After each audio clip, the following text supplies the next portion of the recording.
Hello, chat! I am but a guy.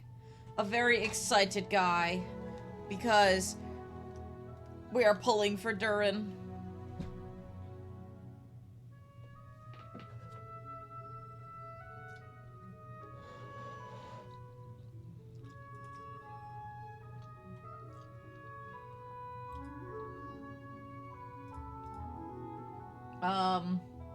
Oh fuck, I forgot that I was supposed to go live half an hour ago.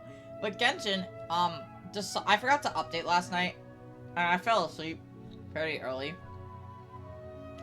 So, yeah, that was a thing.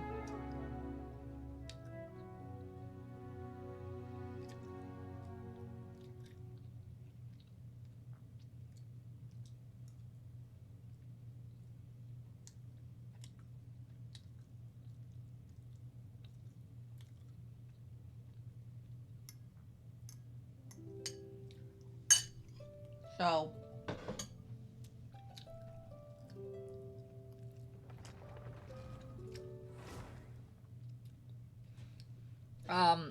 it needed a minute to, like, update and all that fun stuff, but...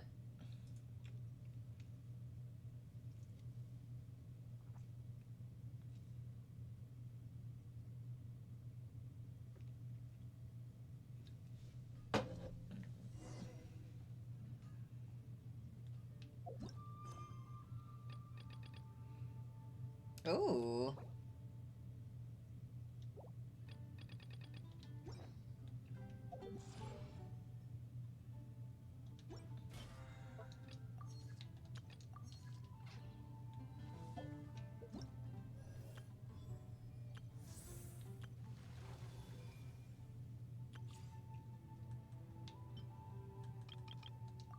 No, I don't want to try it. I've already done it.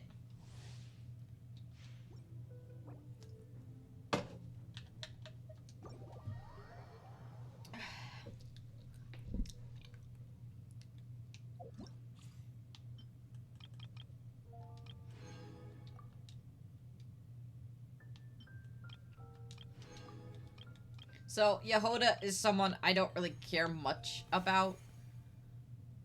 Wonderland Treasures, Versi Court. I do know there's a new one of these, and I put Chi-Chi because I don't care anything about the rest of these people. And I would like a C6 Chi-Chi.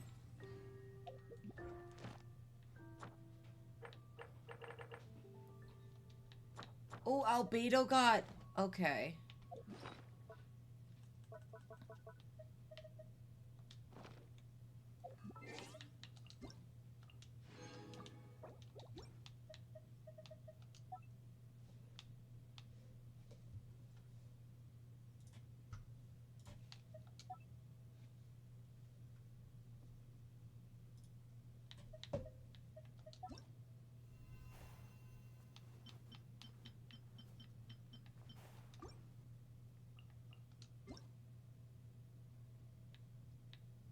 So many things. Oh my god. Oh, they made like a separate thing for Miliastra. That kind of makes sense. And here is Durin. Obviously, I want Durin's weapon.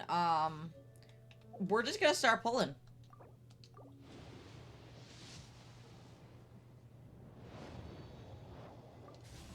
No Yehoda, but I'm guaranteed a 4-star next. 4-star character, I mean.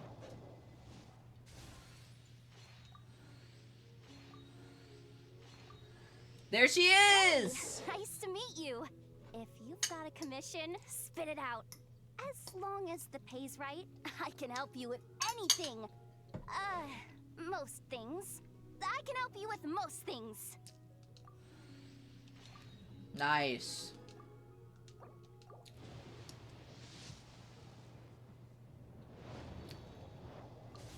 Hello, Benoy.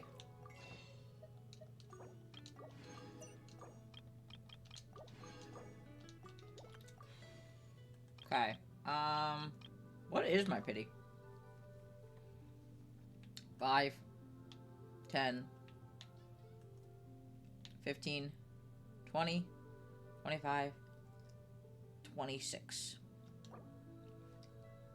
36, 46, 56. 66. 76. Yansan! 86. Alright, I gotta win my 50-50 here, chat. Are you fucking with me?! Well, I got my C6 Chi-Chi!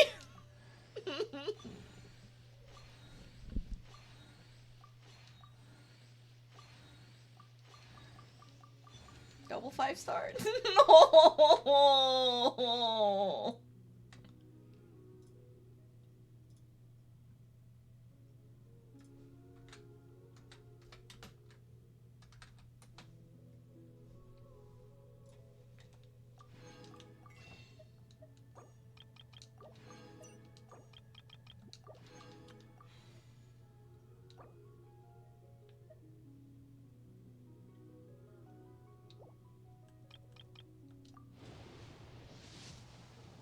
Bro, I just wanted Durin. I don't have no money for this shit, bro. Hello, Premone. Staring into my eyes. This is my first C6 5-star. Just an FYI.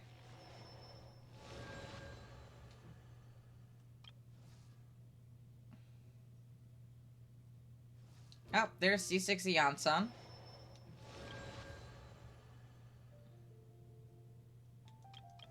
C2 from an A. Ill-advised. I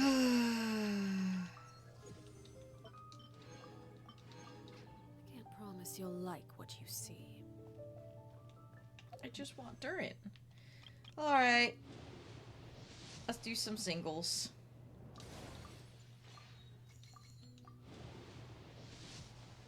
I guess I'll change to, I guess, a C2 Ayato or something. I don't fucking know.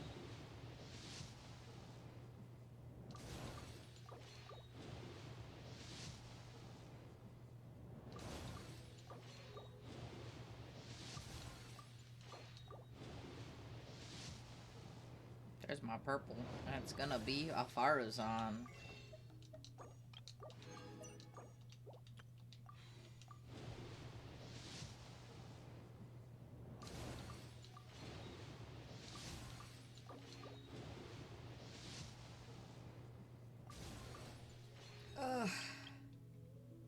Let me check my bank account. I'm not a whale.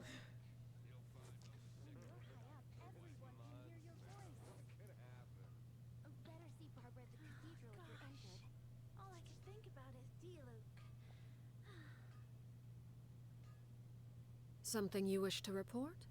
Go on. You have my undivided attention.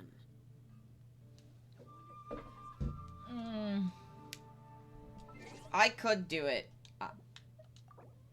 But it's fine. If I don't get him, I won't be too upset. All I know...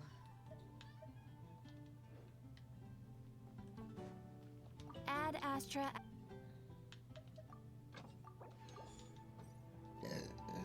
is that...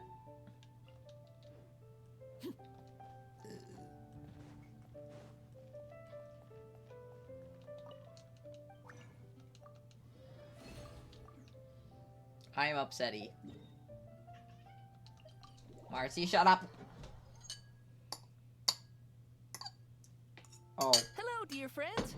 Please, write a certain astrologically adept friend of Matt. Whoa! What is, sorry. Paimon was just messing around. Anyway, what's it for? In the words of Madame Mage's friend. Now, I'm not really sure what she meant. Right. If you can put on a spectacular performance on this hidden stage, well, that's all for me.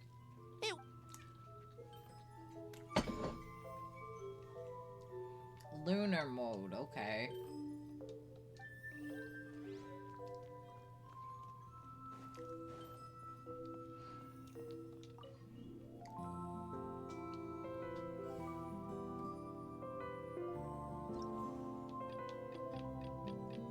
And I have no keys.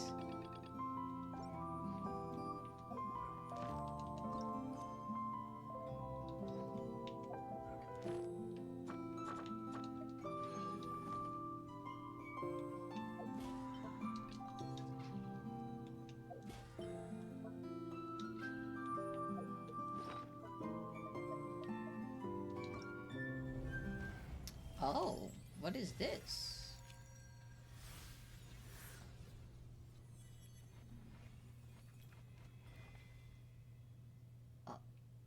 Oh, okay.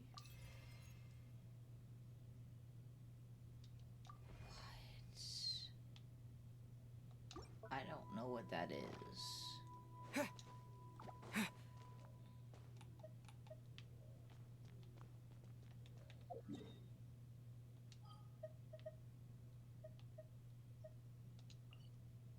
Hello, Sino. Why are you here?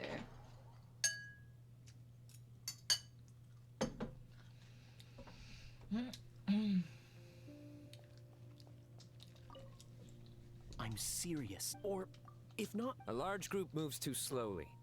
Speed is what we need to catch a fugitive like him. But... That's enough.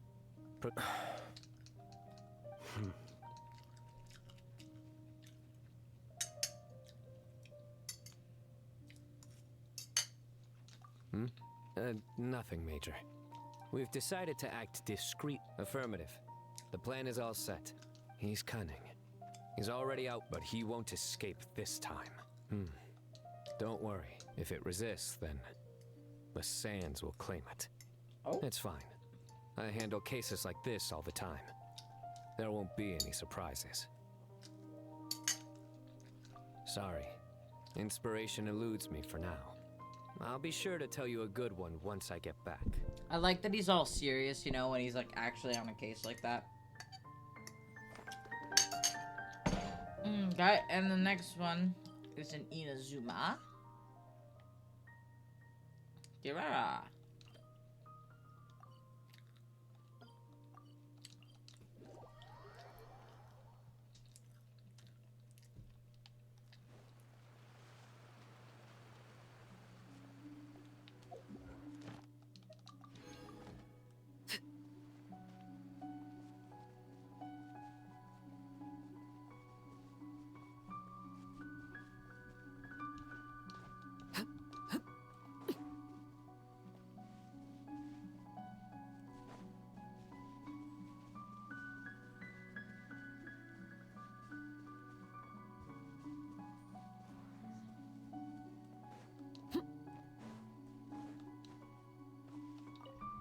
Oh, I forgot about this statue, dude. It's been so long.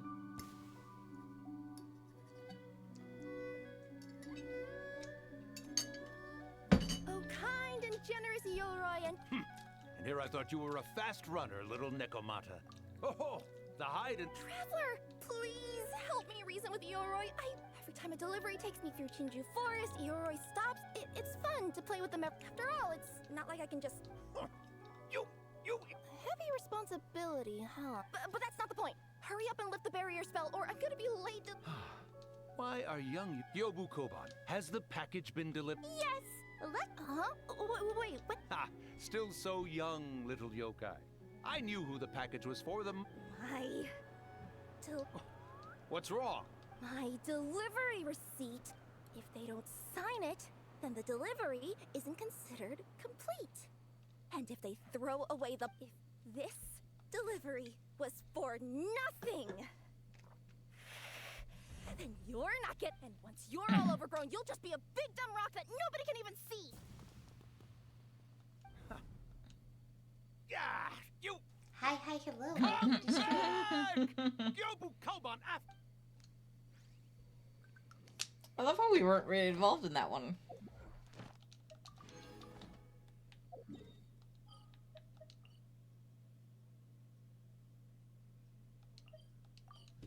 Here we go! Story quest time.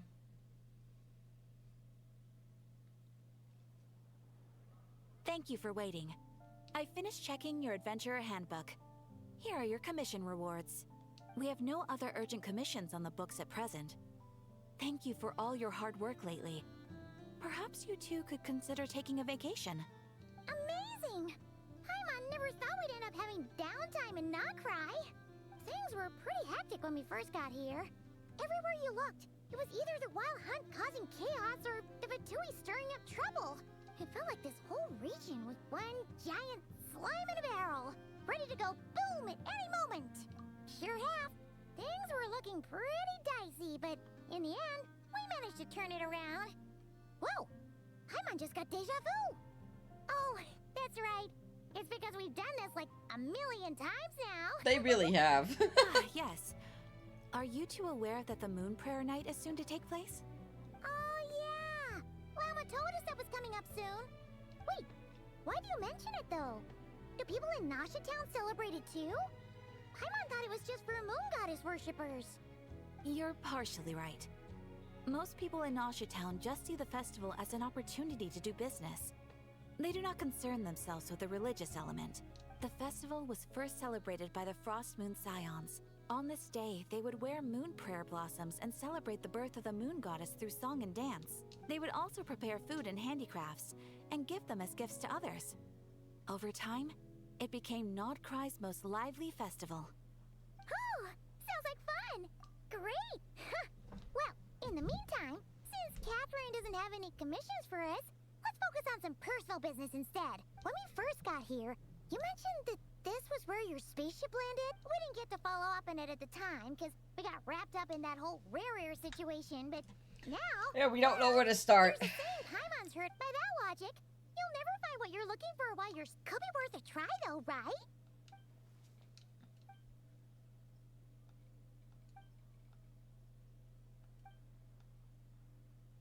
What's wrong? You look super... Huh? Paimon gets why you'd be concerned about Columbina. Oh, that's true. It is weird that he hasn't shown himself this whole time. True. Paimon would much rather deal with... Maybe it's the pressure of being a Fatus? Especially as... But then, every time we headed out with Rairir, she always wound up having to repair Polonia and her other robots. That's gotta sting. Losing face always hurts more for people who care a lot about their image. Just... What? Relax! She's not even here! Huh? What's the matter? Oh, nothing. Paimon's like, oh, I got Catherine, you know, is one of her creations. Oh.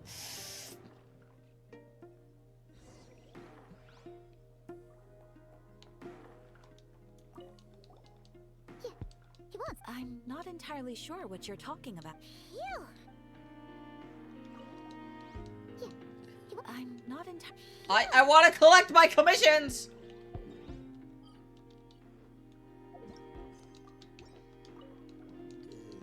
Okay, that's fucking annoying. Phew.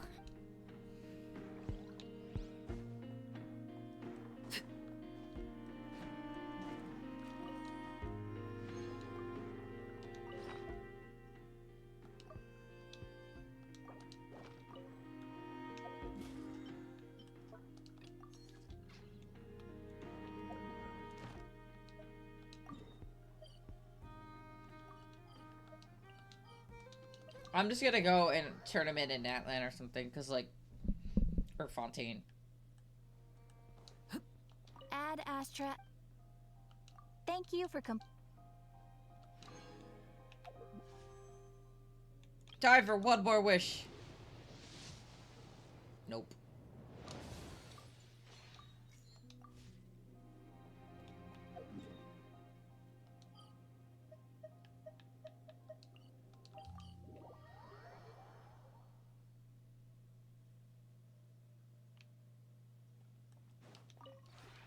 This realm...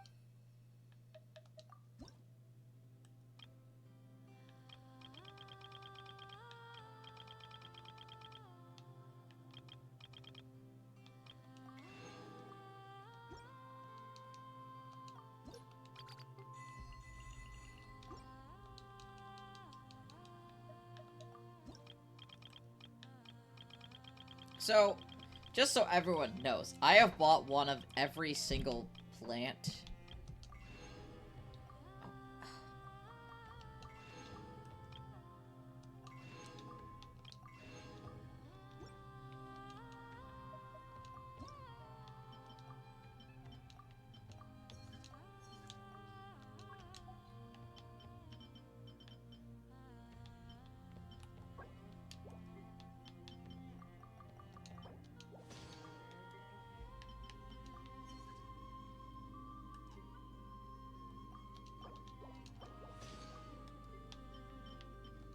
And pretty much built every single one except for the ones I don't have. If you ever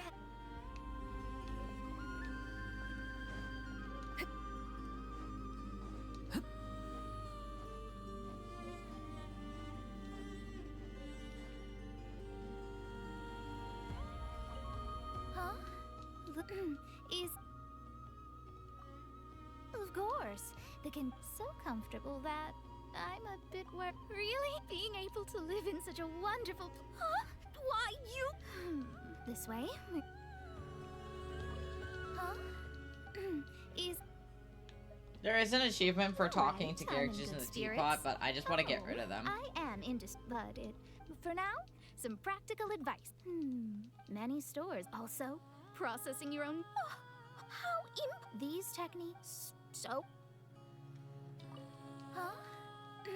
Is. I want to reserve some, maybe on. FBI, open up! No. So everything I do, I won't started open up. preparing. Saving money can be during this time. I also resisted buying hard. It's all right. It was worth it. Okay. I'm sad I lost my 50-50. Your Hi, abode is hello, both welcome to comfortable stream. and homely. And the decor within and without is most rich in style. For inviting me here, you Guys, have we my invited the Fae sincerest inside. gratitude. It's a problem. Your concern is most touching. Fret not, for I am enjoying myself. Every conceivable need is met here. A testament to the host's meticulous thoughtfulness. Hardly. I came here empty-handed, bearing not even a gift, but you treated me to dishes you prepared, and so I offered you sincere compliments in return. It's only polite. But aside from this desire, born out of mere curiosity, all my other material needs are met. You are much too kind. If you truly wished for me to nitpick, then I suppose I might. No, the offer FBI some can't use my toilet. critical suggestions regarding the, if convenient. Perhaps I could request for a room that is quieter, accustomed as I am to living alone in... For inviting me? I certainly would. What is on your mind? That as well. We can discuss any matter. The bro was just like, hi, let's discuss death. Meaning and solitude. And yet, when people deliberately seek conversation with others, it is easy for their efforts to be in vain. If we wish to speak, we should not hesitate. Whatever thoughts linger in your heart, say them, and do so decisively, no matter how trivial these thoughts may seem. What matters is that they are said and heard. For instance, if you see an insect on your way out today, or if you plan to go fishing later. You mean, why do I not cut it short and neat like my colleagues? I see. I did not. Have you heard the saying, once there was a time when my long, smooth hair was a symbol of my status? I suppose this will...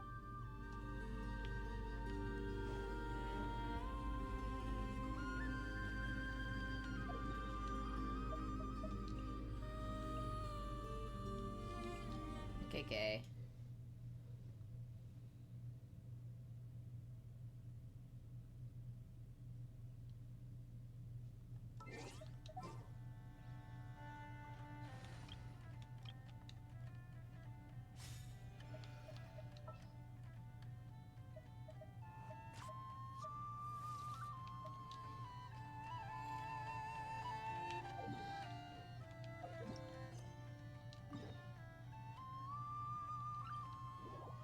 Oh, I need to talk to Colombina and do her weekly thing. I have not done that. I don't think I did it last week. Oopsies.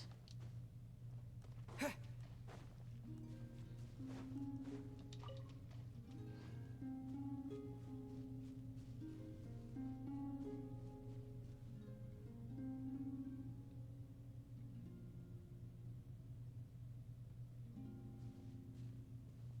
she's sitting up. Is me sitting here a rare sight?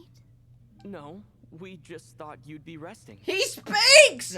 I'm so happy that... Perhaps I would have been, were it not for the sudden arrival of some unexpected guests.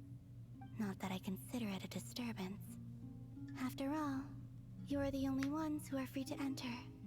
Would it not be a little unfriendly of me to lie down while we speak? I didn't realize you put so much thought into little things like that.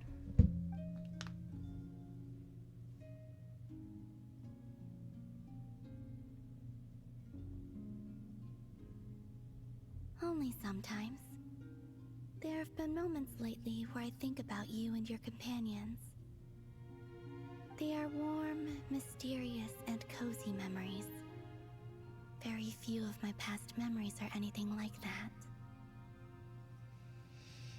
They say that travelers return home bearing bags full of souvenirs. But my luggage was empty, and I believed it would stay that way. Return home? So, you're still planning on returning to the moon? Yes. This planet continues to reject me, reminding me that I do not belong here. If I remain into that, there will come a day that I disintegrate. And I don't mean reduced to dust, or turned into food for the flowers. I mean, I will cease to exist entirely. Alright then. Well, we're sure gonna miss you. But it sounds like we'll have to say goodbye. How do you intend to return? The Moon Prayer Night is soon to arrive. On that day, the moon will be closest to Devat. The Kuvaki in this land will reach its peak at that time. I merely need to grasp the tide, and with relatively little effort. Oh, Paimon gets it! It'll work like a slingshot! You make it sound like she's gonna get blasted up to the moon. If I did that, I suspect I would crash into the false sky. False sky? I will be using a much gentler approach. But I do like the analogy. You see? She gets Paimon's sense of humor. In the blink of an eye, the time has come to part ways. It does feel that way, doesn't it? Time seems to fly fastest when you are enjoying it. I have always thought of myself as a wanderer on this earth, and it has never expressed any desire to keep me here. Yet, just as I plan to depart, it tugs at my arm. Is this a gesture of affection? Or is the world mocking me? Oh. Were you hoping I can answer that? Yes. You are a traveler, so you must have a lot of experience in I'm not sure, because, like, the fact that it wants what to... I would say is, enjoy the moment. That's right! Don't overthink it! Happiness is happiness and joy is joy! The point is to enjoy it, not analyze it! I see. Then what I would say is, even though I am very tired right now, I am still happy. Damn. I can't tell from the tone of your voice. Oh, really? You don't think I sound happy? I'm just kidding. I could tell you were in a good mood today from the moment we saw you. Ah, a joke. Albeit not a funny one. Anyway, I assume you're here about you-know-what. Give me your hand. Actually, it's not that. There's something else we wanted to discuss with you. Oh. Then, do you still want to give me your hand? Or not? Sure.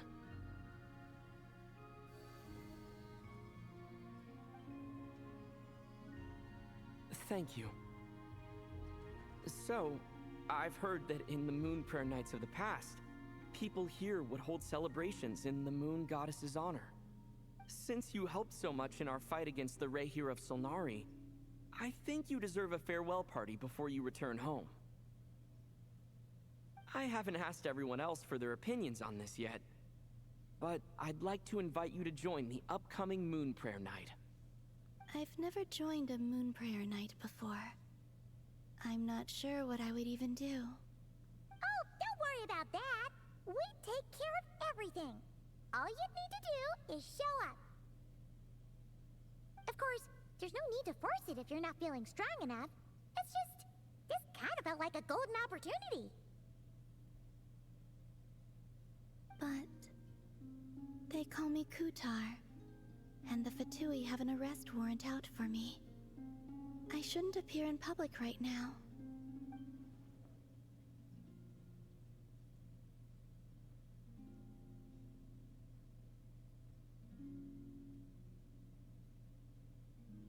I'll make it work. You have my word. Yeah, we got your back. Well, he does. Paimon's actually not too sure what he's planning. All right, if you're sure. I will not refuse your invitation. I suppose it wouldn't hurt to pack a few more sights from this world into my suitcase before finally learning what my homeland looks like. Oh, if you see Llama, please tell her that my answer to the question she asked me is neither yes nor no. Rather, it is. There is no need. That was You kind of bitch. I bet you they want to give her a gift, and she's like, "No, please don't give me a gift."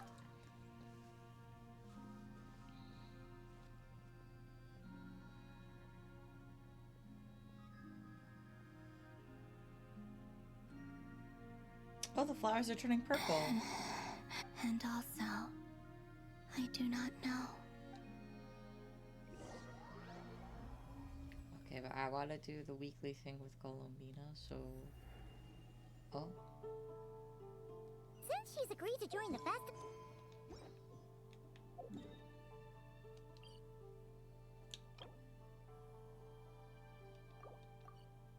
Oh.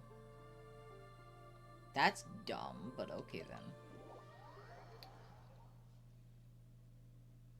Llama's gotta be the person most familiar with the Moon Prayer Night. We should start with her. Also, what exactly is your plan to keep her safe? Not sure yet. I'll figure something out. What? Hey, Llama! It's us! Huh? Varka? What are you doing here? Beats me. I had a bit too much to drink last night. Fucking all these When I mom woke standards up, being I like, was yeah, on I have too VCM. much to drink last night. Mr. Varka is helping to oversee Nasha Town's preparations for Moon Prayer Night. He is here to go over some details regarding the decorations and custom cloth designs. Right, yeah, that too. What do you mean, that too?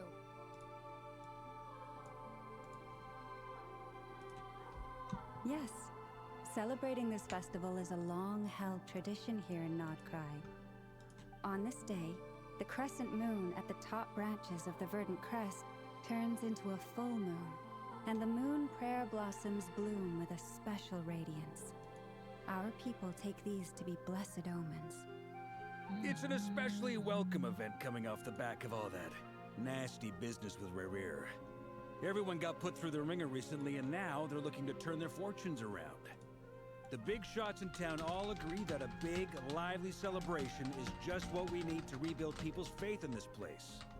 No wonder Catherine said that people weren't so bothered about the religious element. That's right. It's become more of a local custom by this point. The celebrations have little to do with whether the religious stories behind this event are true or not. Even the Frost Moon Scions are eagerly awaiting the coming of Moon Prayer Night, despite now knowing that their past beliefs were founded on a falsehood. That's fair.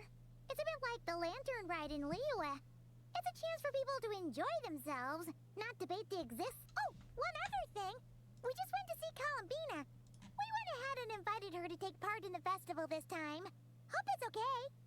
Wait, so... you mean she agreed to it? Huh. That's quite a surprise. Then, I suppose that she intends to return to the moon on that day. Oh, yeah.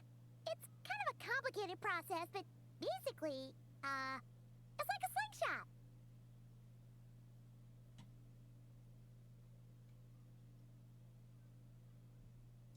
So...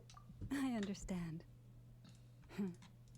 In truth, I had a feeling that she might make such a decision. Well, if Kuthar has decided to participate in the festival, we should prepare accordingly. Yeah, exactly. She was saying how it could be risky for her to show her face in public. We were wondering if there was any way we could hide her. Unfortunately, the people who carved the statues did an excellent job of capturing her likeness. It will be very challenging to hide a goddess whose face everyone is so familiar with. Darn! We may have bitten off more than we can chew here. Nah, don't sweat the small stuff. We can handle that. Huh? Are you saying you have a plan? Not as such, no, but the most important thing with a festival is to keep the mood light and your spirits up.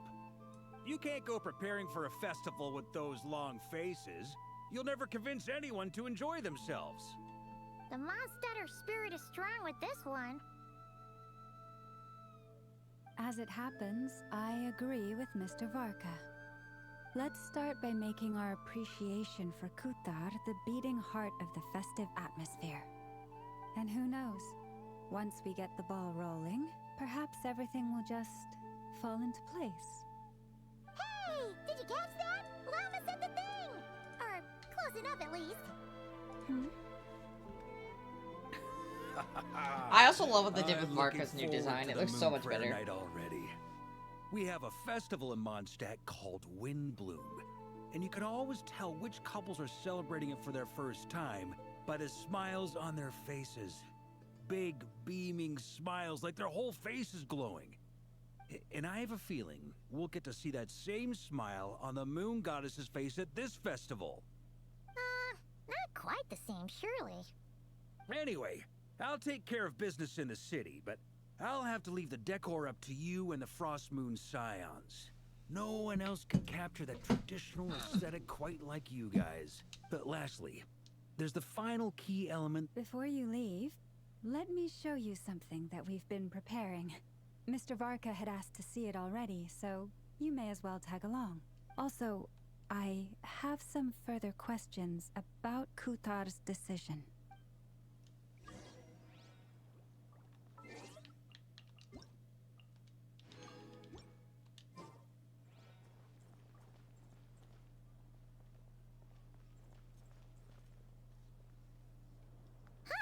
What's this? They sure look like they're having fun. I believe so. Kuhenki seem very skilled at playing drums like these, although I'm not sure where they learned it from. I love these little Maybe guys. it's an innate talent?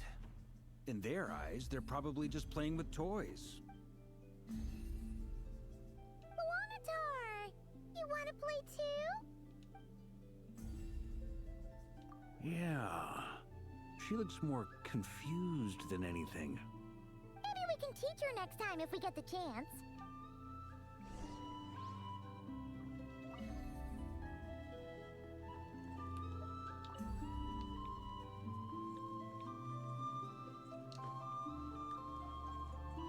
I'm stuck. What are these floaty things? Moon veils. We hang them from buildings in the city during the festival. When you look at the sky through them, it creates a lovely misty effect. I am kind of mad that they give Flynn's regular ears, despite the fact that he's literally a fae. Everyone seems hard at work. They are preparing items for Moon Prayer Night. For instance, the sculpture being made over here. Mr. Varka and I were just finalizing the details of where it will be placed. Ah, there she is. I didn't know the finished article would be so large. Not to worry, though. All the necessary arrangements have been made. Just let me know once it's ready, and I'll get some people to ship it over. You have my thanks. And over here, we are preparing a very traditional confection. Oh, look at all these colors! It looks great! Can Paimon try one? No. Of course. I have a No, feeling don't give you it to like her. a lot. She is the food. You bet! Sweets and treats are Paimon's favorite. If you included those in the Feast of the Moon, I bet Paimon would have joined the Frost Moon Scions by now. There will also be verdant crests like this present in Nasha Town during the festival. The timing of Moon Prayer Night is not completely set in advance. We make a rough estimate, then observe the changes in the verdant crests and moon prayer blossoms to guide us. As such, the wait itself is a fun feature of this particular festival.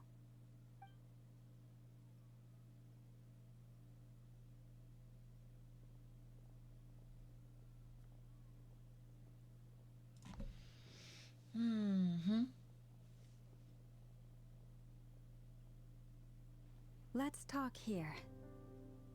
To tell the truth, I am very surprised to hear that Kuthar is willing to participate in the festival. I once asked her if she'd be willing to stay with the Frost Moon Scions. I could introduce her to everyone, and we could be a family to one another.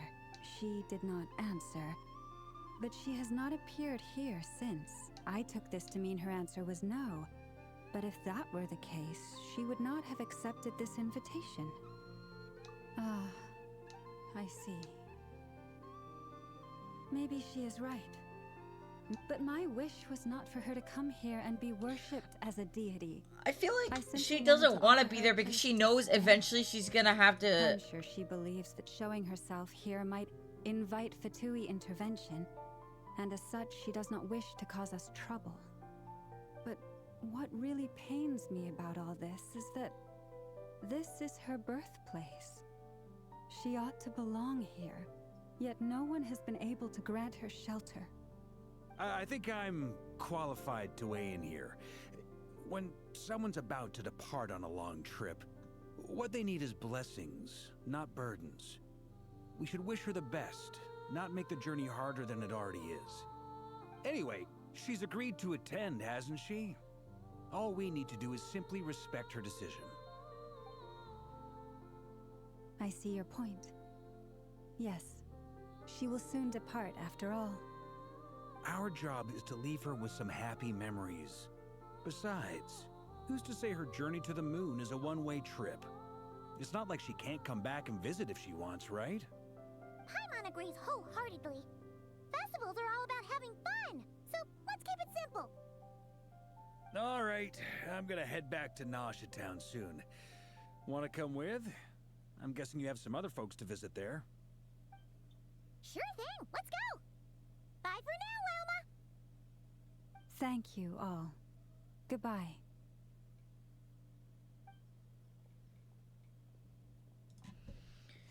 I just feel like she didn't want to because she wants to go home. She doesn't want to be here.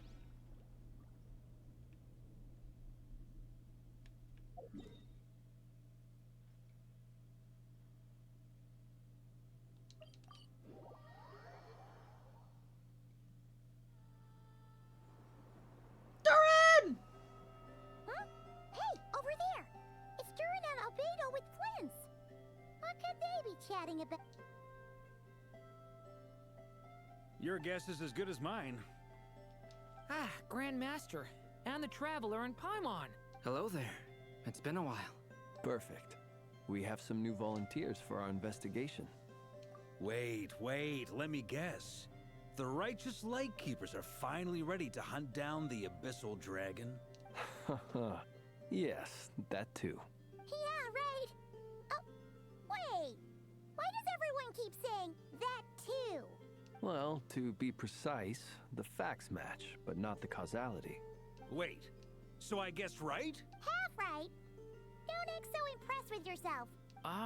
Maybe I can explain. We ran into Mr. Flint's north of Nausea Town. At that time, we just noticed a few abyssal creatures out in the wild, but the strange thing was, I didn't detect any traces of abyssal energy on them at all. On closer inspection, we realized that they were not real monsters, but something akin to reflections in the water, or perhaps a mirage. Huh? What do you mean? Like, you could see them, but not touch them? Exactly. It was very peculiar. They roared and tried to attack us, but we could not make any physical contact with them.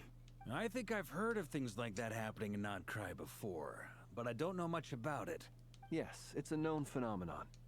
Mirage-like illusions tend to appear in Nodcry in the run-up to Moonprayer, and from a distance they appear quite real. I myself thought that Misters Durin and Albedo were locked in battle with abyssal monsters when I first And they're arrived. just like, ah! But after sharing intel and investigating a little further, we can confirm that these illusions are harmless. All the Mirage stories I've heard are either animals, rocks, or small houses. Abyssal monsters, though? That's a first. It's a first for me, too. So I'm planning to look into it further just to be on the safe side. What about you two? Alice contacted me a few days ago. She'd like me and Durin to assist her with an experiment, but we lost contact shortly after receiving the message. I'm sure that comes as no surprise to anyone familiar with her. We don't know when the wind will blow, yet when the wind blows, we will know. That, in a nutshell, describes how Alice operates. Yeah, that tracks. Okay. Well, I suggest we investigate this Mirage business in the meantime. It's piqued my curiosity. Right? Whatever's happening in Notcry, she always seems to be the first one to know. Let's go see what she knows. We can invite her and her staff to the fest. Never.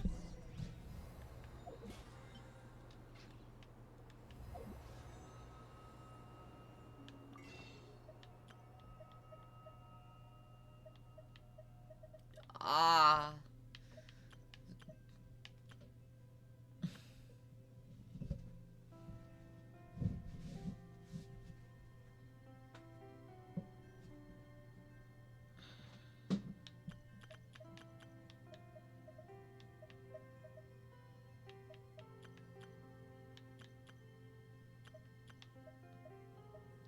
I really want Durin.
Oh.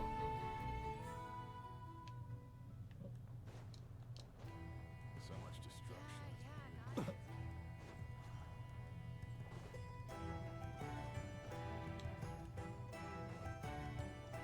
Debian.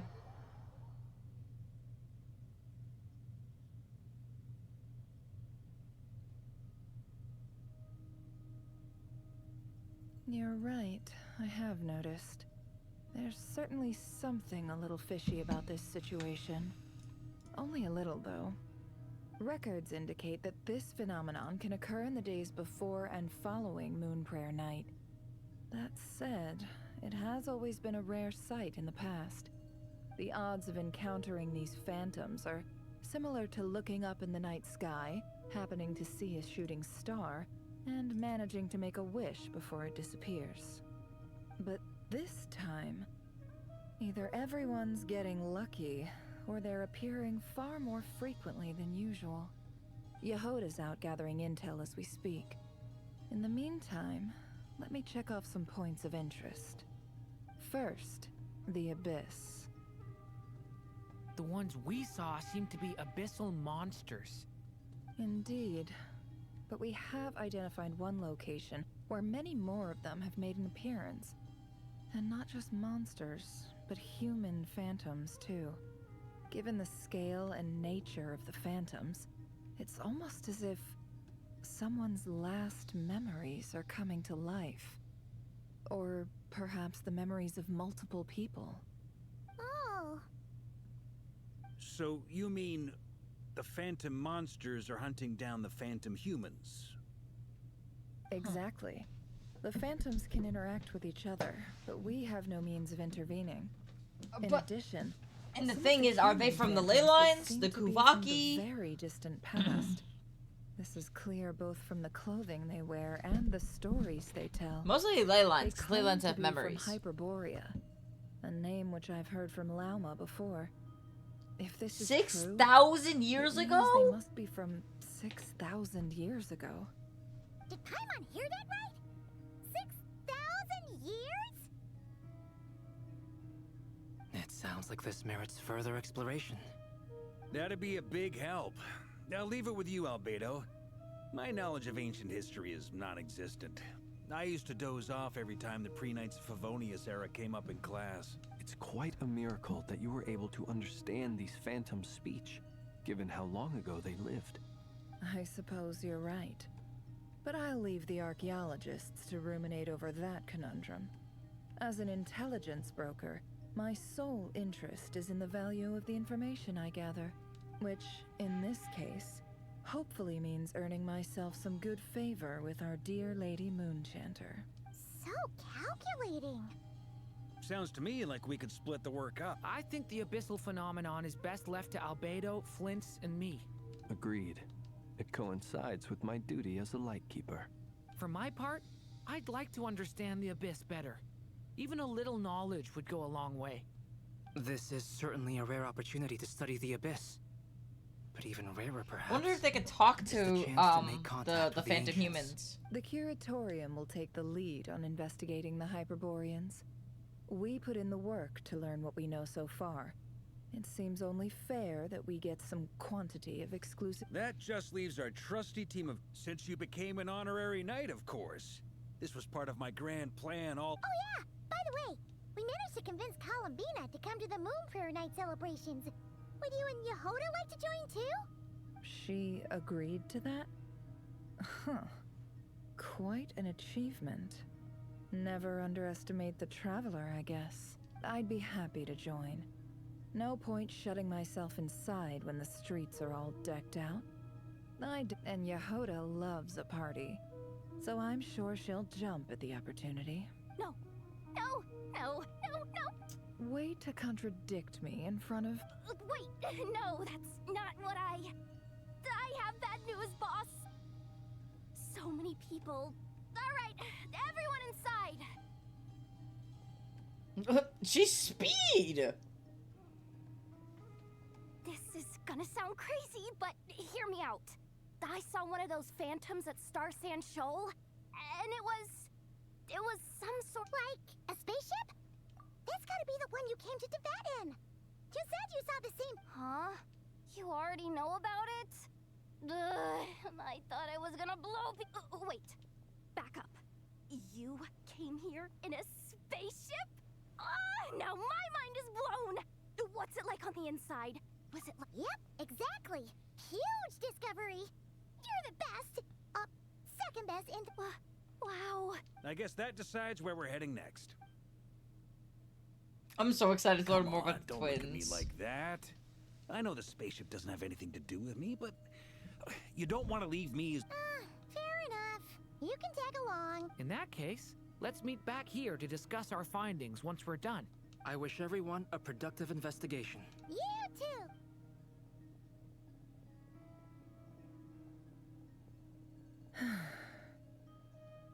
What's up, boss? Aren't we gonna head out? Tell me, Yehoda, when did the Curatorium start giving out intel for free? Oh! She's mad at Yehoda.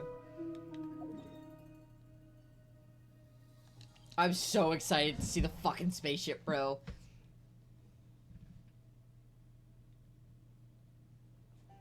Holy shit, it's there.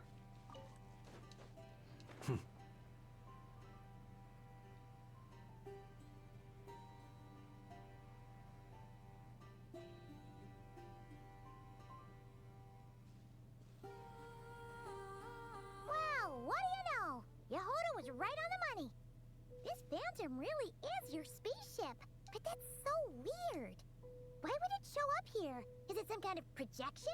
Or a ghost? So Ether is like 6,000 Maybe years no longer old? exists, but somehow it left an afterimage? Ah, you're already here. Miss Lauma, what a surprise. I thought... I was. Until one of our people informed me that no one's ever seen something quite like this before. I thought I should see it for myself. Same here. Oh, so we heard that these things appear around the festival period. Any idea why that is? Unfortunately not. We have very limited information about them, since they can't be interacted with. And no human phantoms have ever made an appearance before now.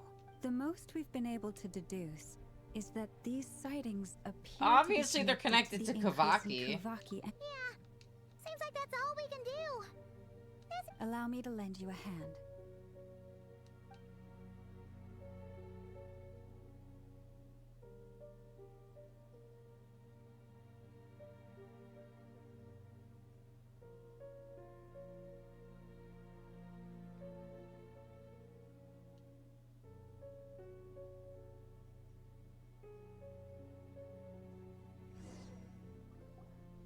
Everyone, our friend here should be able to provide us with some information. Is that a phantom Rhyhorn deer? I've heard about how the Frost Moon Scions live in harmony with the animals. Yeah, wait, that's great, because she could just talk to the deer and be like, what the fuck happened here? Were there humans in there? For sure. What did they do? Okay. Yes, I understand. Then how about this?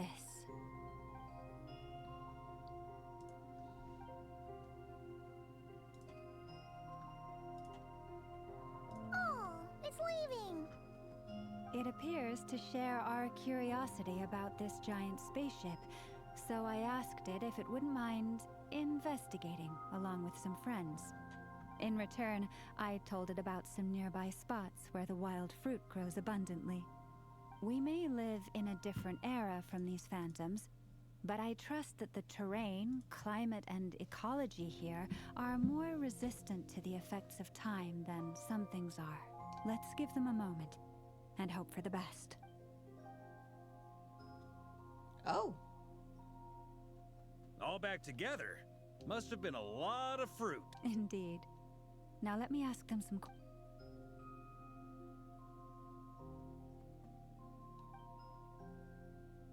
It did find a lot of wild fruit, enough for them to feast for a long while. This puffin circled in the air several times, but didn't spot anything out of the ordinary. Certainly nothing to do with the spaceship. Huh. Well, it definitely makes sense to get a bird's eye view. Indeed. Other than that, I was also thinking that the world these phantoms see is also different from ours. Oh, I get what you mean. The wild fruit exist in both times and spaces, but there might also be things... Good point. Yeah, we can't actually see everything that's going on. Blunthorn rhinos can use Kuvaki to shift great rocks, but this one says it couldn't get that ship to budge by even an inch. The sniffer mole tried too, but despite being a skilled digger, it could not get through. They say that the spaceship looks robust and undamaged. It seems completely impervious. So, just like us humans... Yes. Still, they deserve our thanks. We are grateful for all your efforts, dear friends. Now go, and enjoy your feast. I've noticed some other human phantoms gathered nearby. Come on, let's go talk to them.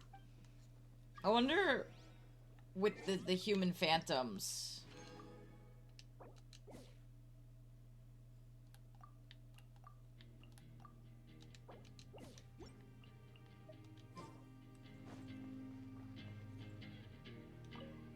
Those illusions. Nah.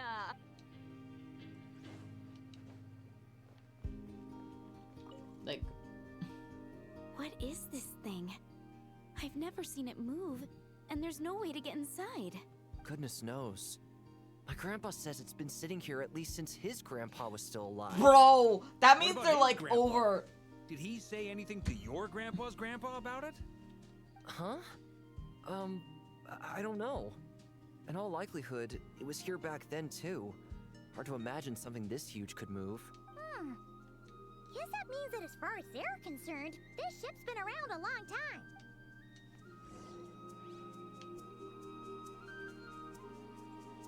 So we can walk through it.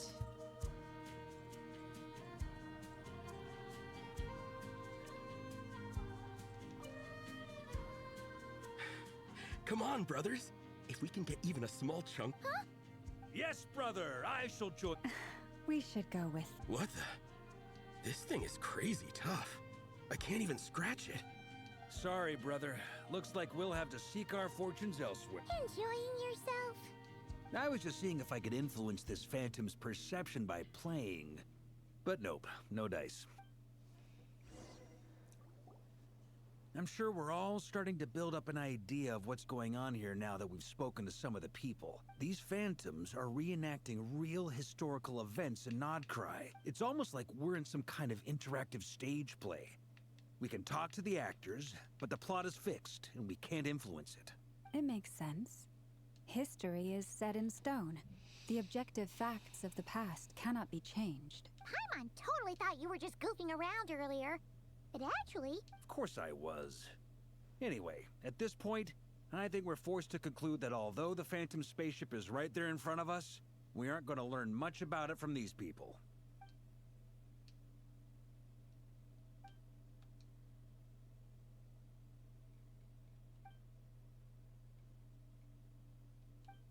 Don't be discouraged. If nothing else, this is proof of the ship's existence. And think about it. So many people tried to hack their way inside, but no one could get the door open. To me, that says that we'll either find the ship itself or the story behind it. It's just a matter of time. Huh. Every now and then, when Varka gets serious... When Varka gets serious, it Lobao. does seem like Grandmaster material for once. I wonder how the others are doing. Let's head back for now. Sounds good.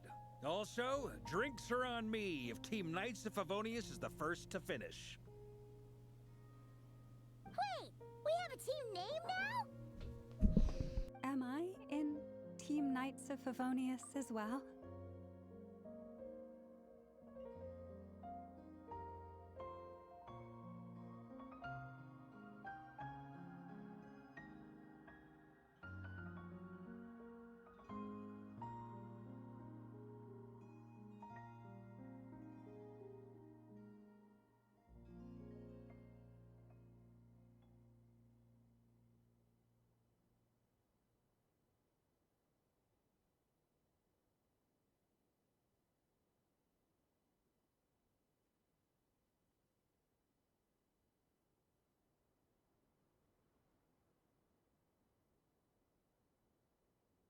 Hello, chat. I'm going to go get snackies. I am a hungry man, so I will be right back.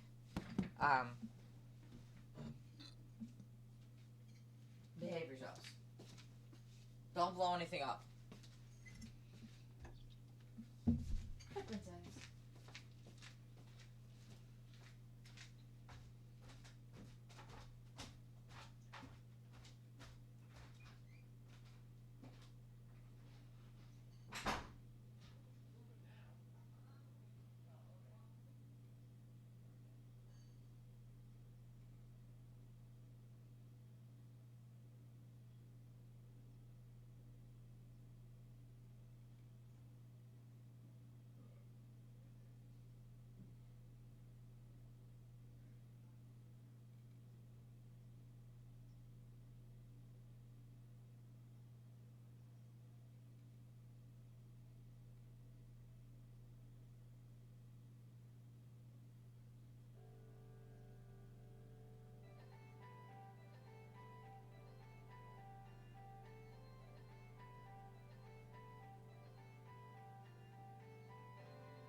chat, I have returned. I have soup.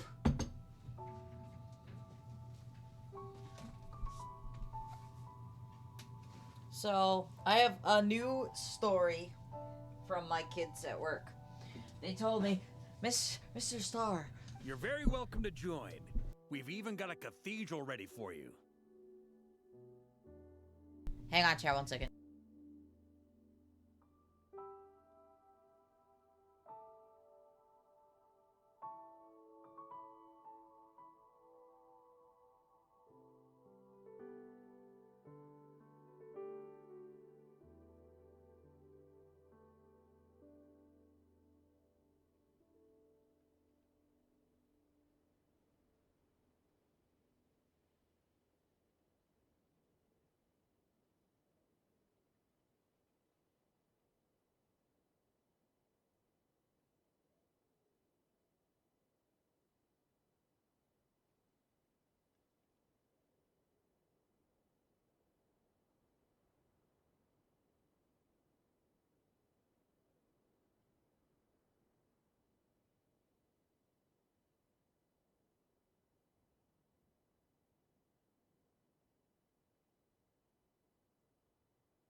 Driving in my car right after a beer. Hey, that bomb is shaped like a deer. DUI, how about you die?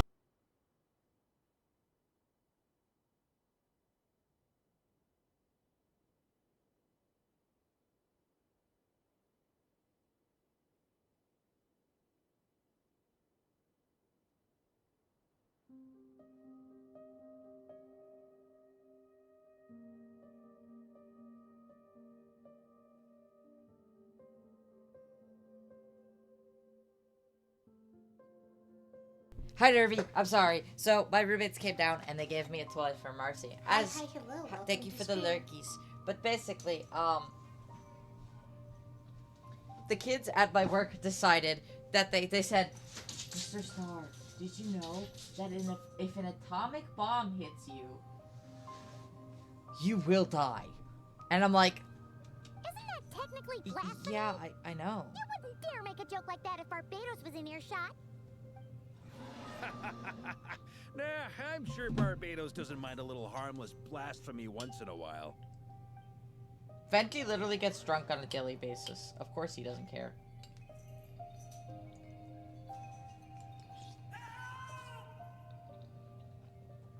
That's a Conrian. Oh, no! Get away! Durin. Oh. He looks so sad!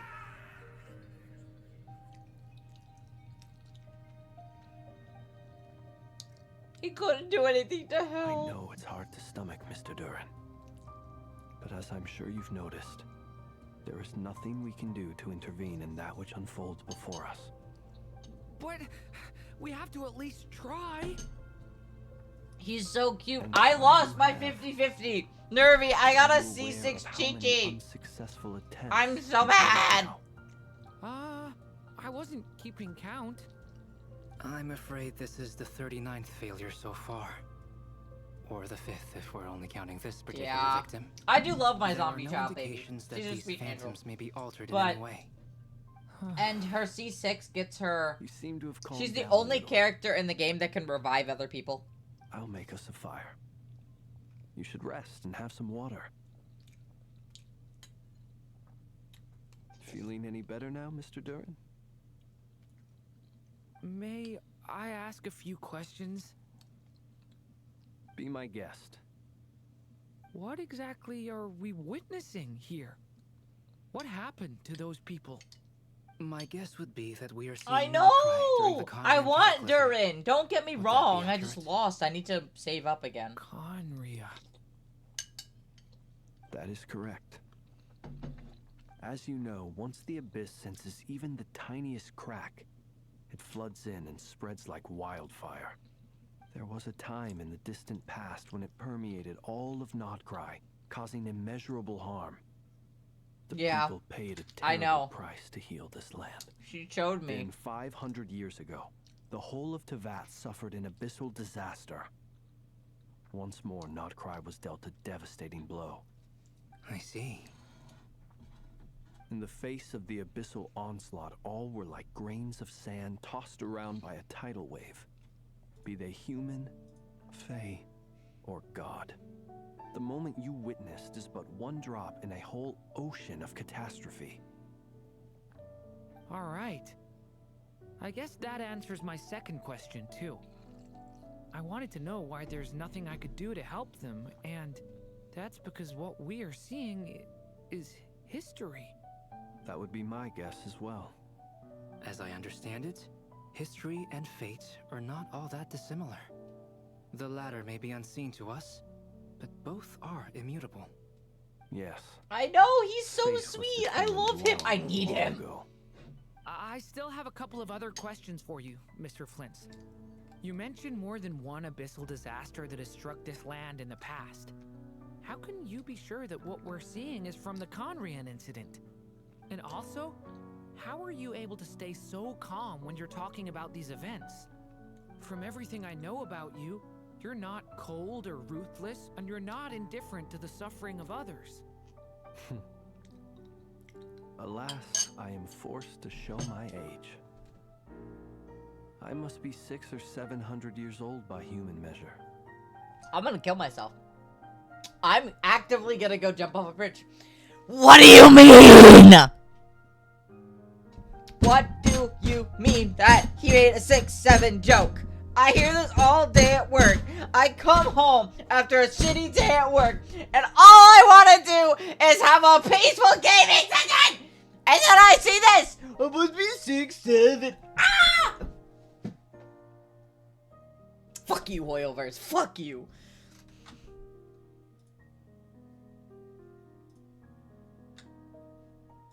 All I want is to have a good day after work. And instead, what do I get? 6'7". Flins, you were my favorite character. Now I fucking hate you. Fuck you! They did this on purpose. They did this on purpose. It is getting old! Why are they including it in the game? Wait, so you... One is not easily moved by history when one has witnessed the truth firsthand. Oh my god, now you sound like Cloud Retainer. Shut the fuck up.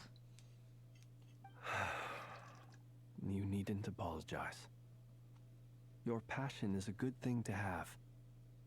Treasure it, because someday you may find it in terribly short supply. Now, at the risk of offending you, I have a question in return. Your curiosity toward the abyss, is it born from hatred or because you sense its call? I only ask because I kept a fragment of Rarir's body in my lantern for a short time. Specifically, his heart. Anyways, yes, Nervy. So I know what a burden it can be to carry the I abyss think with you. I think there are plushies And I versions of hear him its already. power growling from somewhere within you. In my eyes, your mere existence is a miracle. My honest answer is... I don't know. I don't think I have the confidence to say for certain. What I will say is the abyss is not the only issue that haunts me. Even before I became who I am today, the question dogged me constantly. Should I even exist at all? My doubts remain unresolved. But when we fought Rarir, something became a little clearer to me. Sometimes it is the darkness within us that allows us to achieve the impossible. I certainly got the sense from your 39 attempts that you were trying to achieve the impossible. It sounds like you've resolved to see the truth for yourself. Absolutely. In that sense, he and I are quite similar. Then I wish you every success. I look forward to the day of your transcension. Well, if everyone's caught their breath, I suppose we should head back. Oh, and one last thing. I'd appreciate if you kept our discussion about history a secret.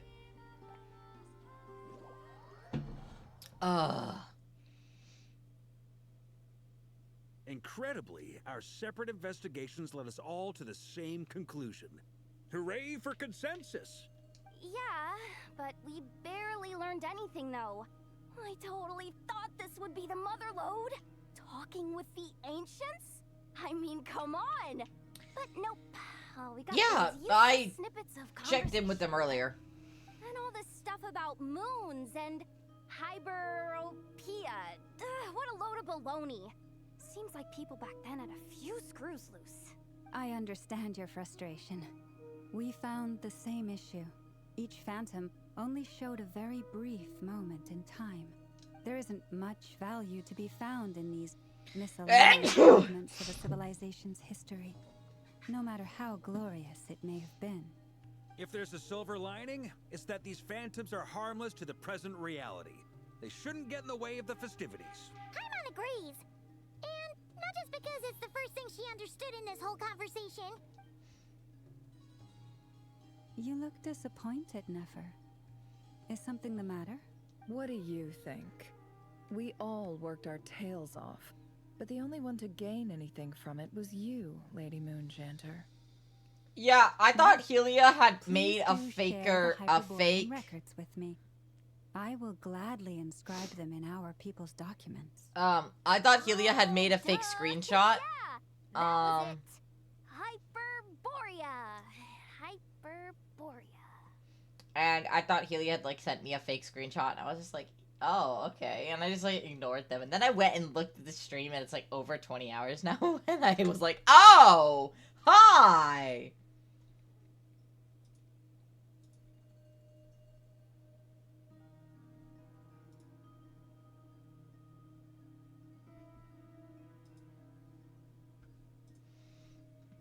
I'm serious.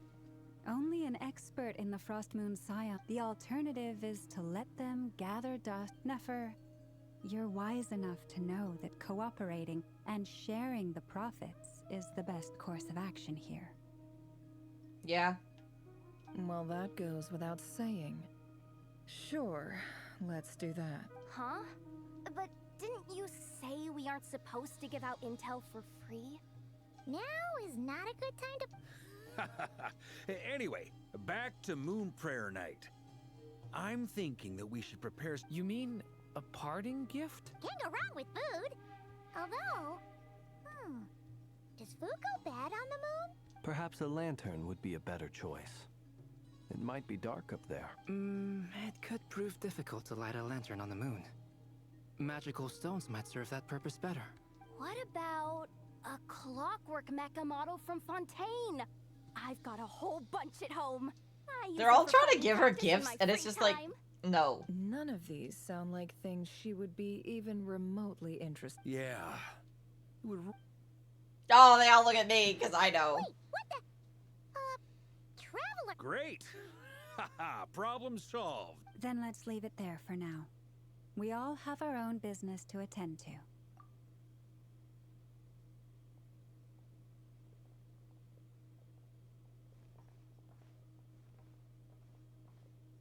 Is something the matter? I'm fine. But it's okay. This is something I have to work through.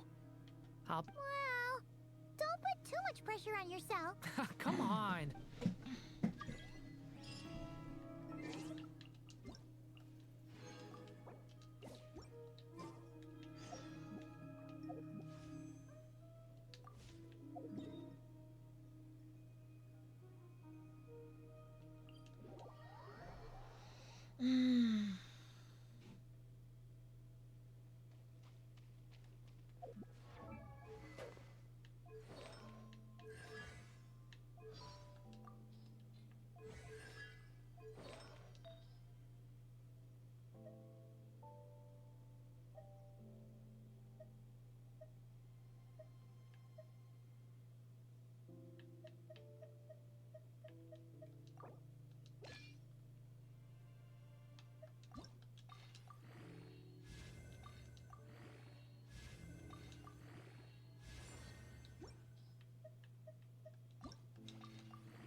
34 to 224 seems a lot better, huh?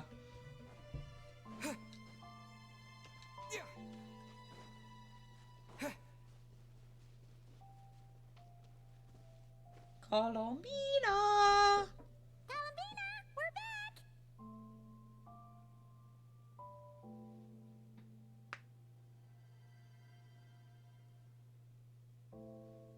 Huh? She's not here. Weren't there a few Kuhenki here last time too? Maybe she took them out for walkies. Walkies? For Kuhenki? You're not pets, you know. Oh, well. Looks like we just came at a bad time. Let's try again tomorrow. There's still a few days until Moon Prayer Night, so we're in no rush. Besides, she needs time to rest anyway.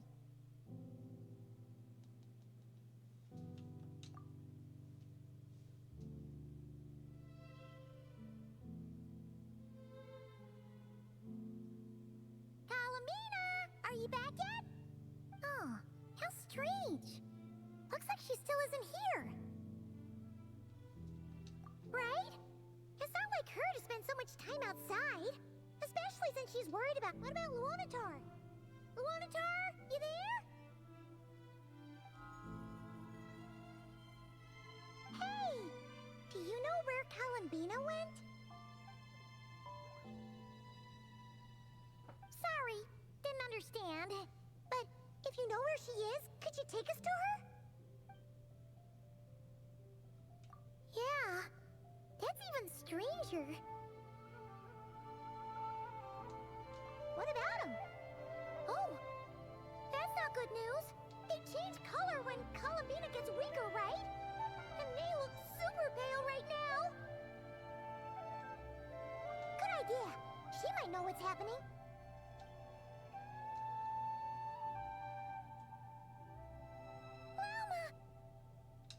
Ah, it's you. How is Kut? No, she hasn't. I came here to check on her after I noticed the flowers had changed color. Based on past precedent, she must be very weak right now. Even getting up to walk would be a struggle.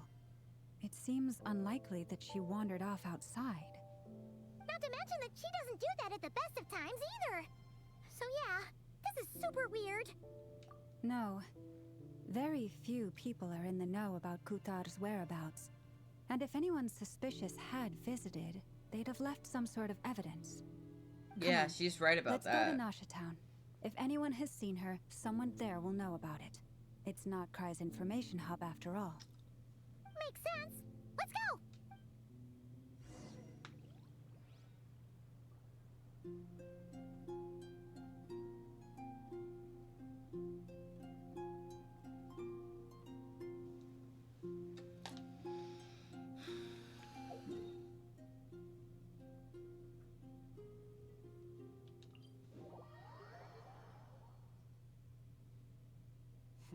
You look worried.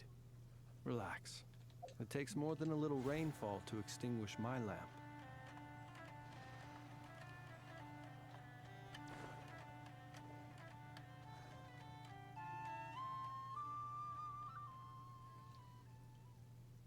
Wait a moment. Is it just Paimon, or is this dog kind of suspicious? It's never been here before, right? No, I don't recognize it. Alas, your free and easy adventure time is over. Now, prepare to face the final boss of Nod Cry.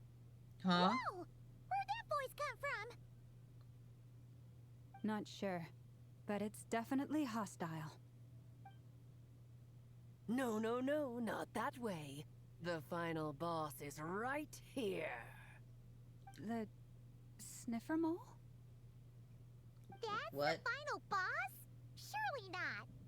Also, Yet that voice is familiar. I don't know where it's from though. Okay, the jig is up. I'll stop teasing you. Turn Is it around. Alice? I'm right behind you. It seems I've managed to leave quite an indelible impression even though you've never seen my face. Oh, nothing could make a great mage more pleased with herself. Oh god, I don't... She fixes the camera angle! Holy shit! And she changes her name! What is going on? I've heard that all the big shots in Teyvat have long, wordy titles that stun people speechless when they make their entrance.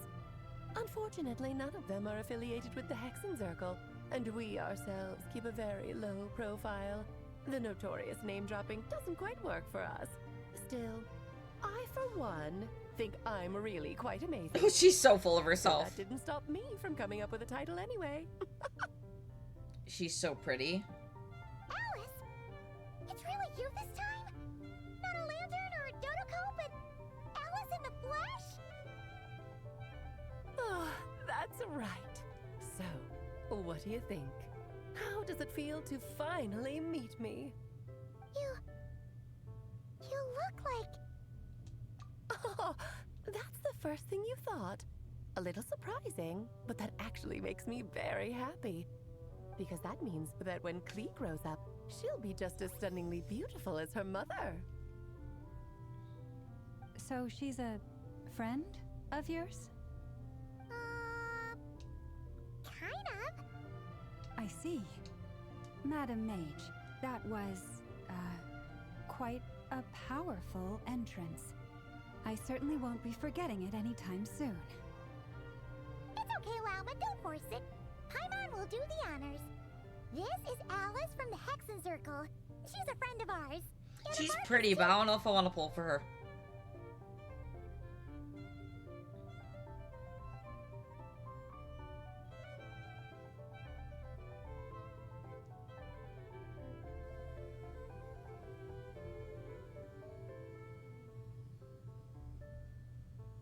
Because, like, another pyro catalyst is not something I need. I need another cryo unit, actually, so... Well, what is the human heart if not unpredictable? Hmm? If we could not do as we please, how would we differ from machines? I am Lauma, Moon Chanter of the Frost Moon Scions. It is a pleasure to meet you. Oh, I know. Before you got here, I spent a good, 15 minutes getting up to speed on Nodcry's present situation. In other words, I've read the whole in the last episode part, so we can skip the pleasantries. Fair enough. Well, Miss Alice, I can already tell that you have quite a unique personality. He'll get used to it. Paimon sure is. So anyway, what are you doing in Nodcry, Alice? Oh, I thought I told you already. This time, I'm the final boss. And what a formidable foe I shall be. Powerful, confident, decisive, and good luck finding my weak spot. You will never succeed. Oh, drat.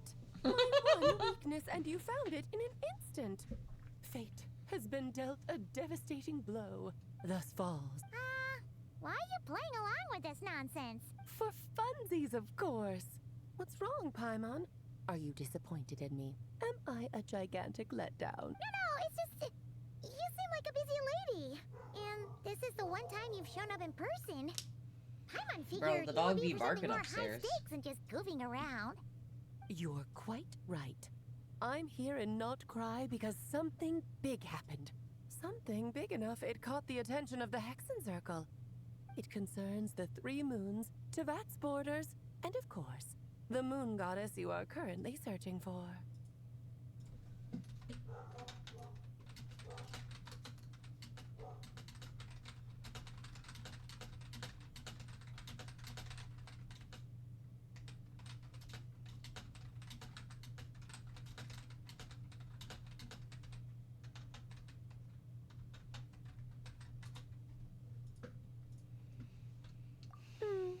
Kind of.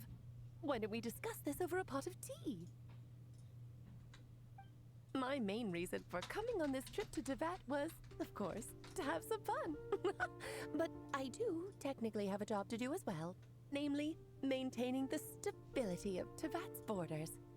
I'll skip over the complicated parts. But to sum it up, abyssal energies are all that lie beyond Tevat's border. We'd find ourselves in a real pickle if they ever made it through. And the phantoms you've been seeing are a sign that the border has been disturbed. Oh, okay. No wonder they tend to show up around Moon Prayer Night.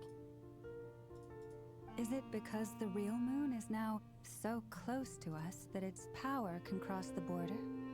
In part, but only a negligible amount passes through. Just enough to influence the verdant crests and so on.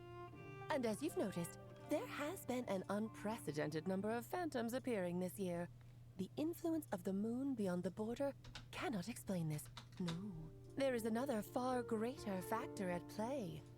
The trilunar syzygy. A trilunar syzygy? Eons ago, before the heavenly principles came to Tevat, it was the then 3 moon goddesses who controlled the laws of this world.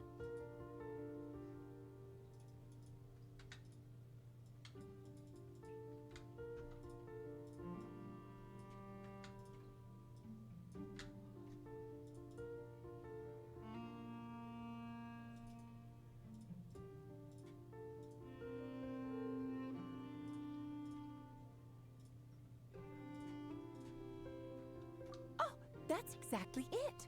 The 3 goddesses split these It's like fucking powers Zeus, amongst Poseidon, themselves, and Hades right promising here. never to consolidate them into one singular body.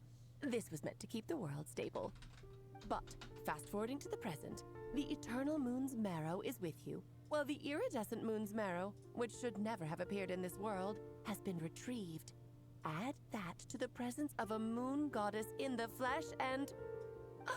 the power of all 3 moons is gathered here in Notcry. There hasn't been an event like this since the War of Funerary Flame. And it's having a noticeable effect. I don't like them putting chemicals in the water that turn the friggin' frogs gay. Do you understand that? Turn the friggin' frogs gay. Serious crap. Gay. Frogs, friggin' frogs. It's not funny. I'm gonna say it real slow for you. Gay. Frogs. Hi, Jewel. Thank you so much for the raid. Bitch, you should go to bed. It's been a fucking, like, what? You've been alive for, like, more than 24 hours? Goddamn. Thank you for the water. I'll take a drink. Thank you for the dailies. Welcome, invaders. If you don't know who I am, my name is Rainerfalls. I'm an age-based storyteller VTuber, and today I'm playing the Genshin Impact quest, but feel free to stick around. Make sure to go ahead and follow Reigning Jewel, one of my Project Tsunami talents. Thank you so much for the raid, though. Hi, hello, welcome to stream.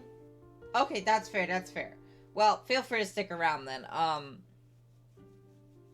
because, I have some things to DM you about later for IRL job issues, and I would like your opinion, actually, if you don't mind. That I legitimately am not sure about, and you might have a little more experience with. Please, love you, bestie. Mwah, mwah, mwah. Get some resties, get some snackies, you know, get some dinner. Enjoy yourself, okay? I appreciate you so much for the raid. Zombie.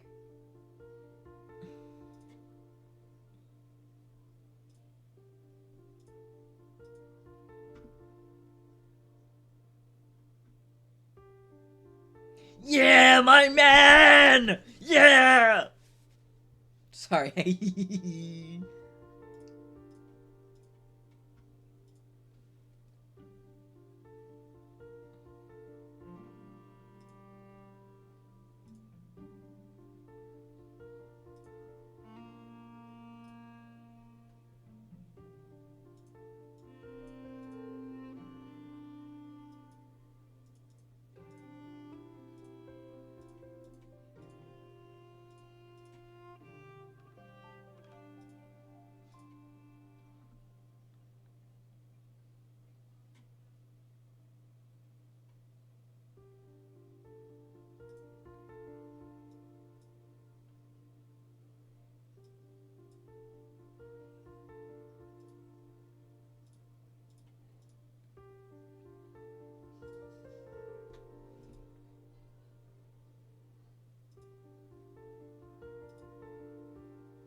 Okay. Give me a second, chat. because I wish to give my darling daughter a peaceful, sunny environment to grow up in. Is that a good enough reason? Kinda sounds like you're dodging the question, but it does make sense. Well, that's one reason anyway, and the most important one. The others are a little complicated to explain. For instance, cleaning up after dearest Miss R. Albedo could tell you more about that if you're curious, but right now, I have a more important question to ask you. Why are you collecting the moon marrows? I see. Nicole told me about that legend once. Nicole? You mean Mage Anne? Oh, so you remember. Yes, of course.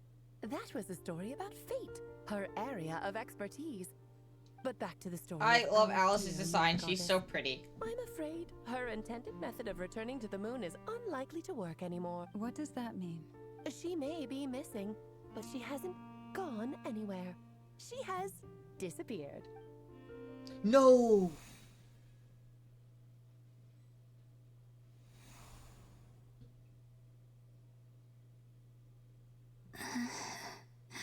My body is so heavy.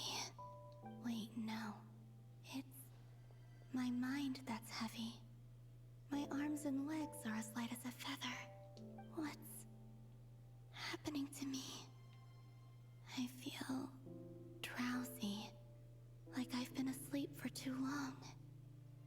Is it daytime? I swear to God, if Hoyo versus kills off Columbina, I'm gonna have it fit. I think I'll go for a walk.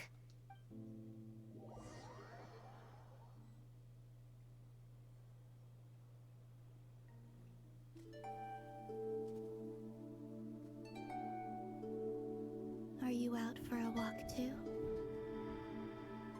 Huh?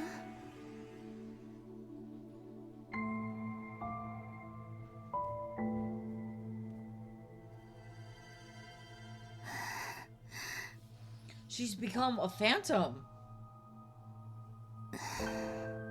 The day has come at last.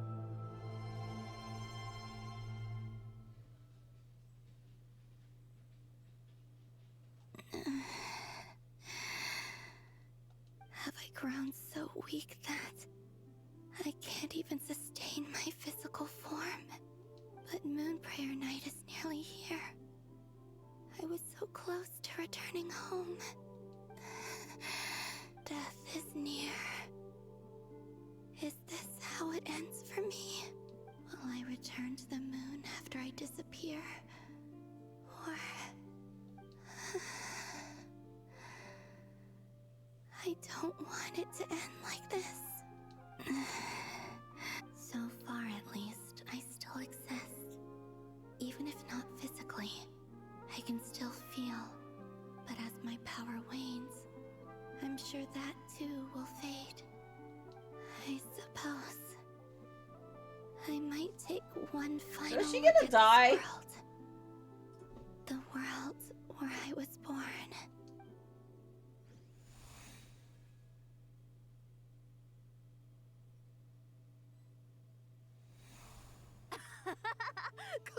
Come on! Wait for me! The Frost Moon Enclave. How much it has changed since I was born. These decorations, they're so heavy. It's times like this when you kind of wish men could be priestesses and acolytes. How fascinating. I've never had the chance to be privy to people's private lives in this way. In the past, people would get so solemn and serious the moment I showed my face. Like they were frozen stiff. Karina, Lametti, it's time to eat. Coming. I want to watch them a little longer. She never had a childhood. Oh. Oh, she's so pretty. Ah. Chat, we're gonna play as Columbina forever. Look how pretty she is. Can I sit? Soft sit prompt.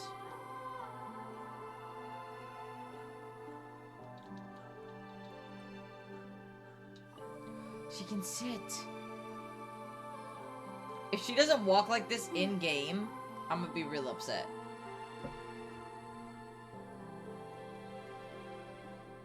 So just fill these balloons with air, right?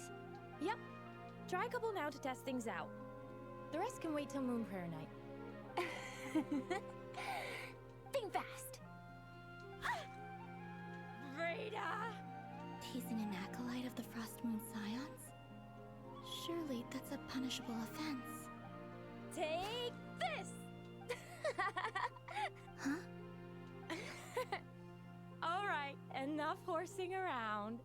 Lady Lauma gave us a task. We should get back to it. The task is just to check that the balloons don't leak, right? Doesn't matter if we fill them with air or water. Okay, you got me there. And you got me there. But still, we can't use all the balloons before the festival even starts. We won't use all of them. And as long as Lady Lauma's trusted acolyte doesn't snitch, this can stay as a little secret between Oh, you menace. Then, think fast! Is pumping a balloon full of water really so much fun? I hope she gets to have a water balloon fight. She just wants to be a little girl. And she's... Oh, this is so sad.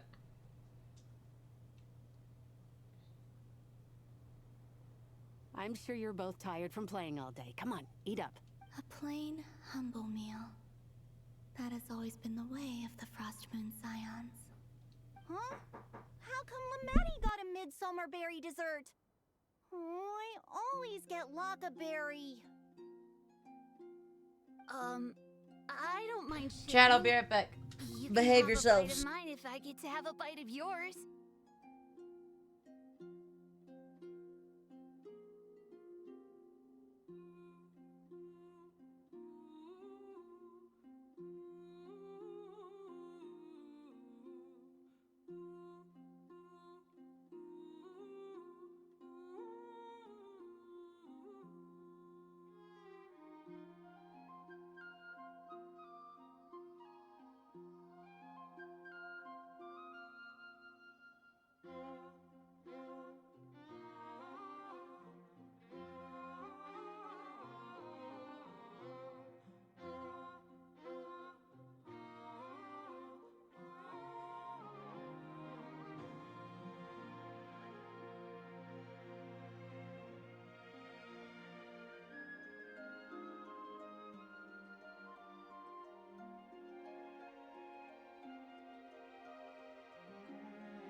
Sorry, chat. My roommate came back and I was politely answering their questions. They're sharing food? I've never shared food with anyone before. Even at the Harbinger tea parties, everyone just ate off their own plate. I want her to enjoy And when I all couldn't of these finish my food things. offerings from the Frost Moon Scions, they'd leave the leftovers out under the moonlight for the animals to claim. Hey!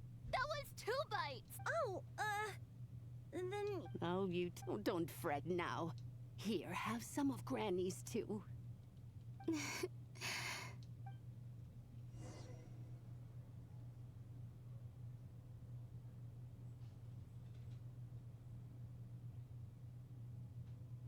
I'm seeing so much that I'd never usually get to see. It's nice. What a rare opportunity.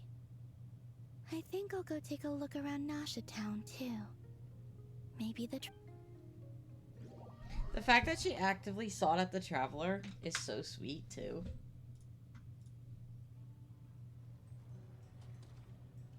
After the War of Funerary Flame, the moon goddesses were no longer recognized by Teyvat. They lost the whole foundation for their existence. That's why the moon goddess's strength is fading. She cannot withstand the world's rejection of her.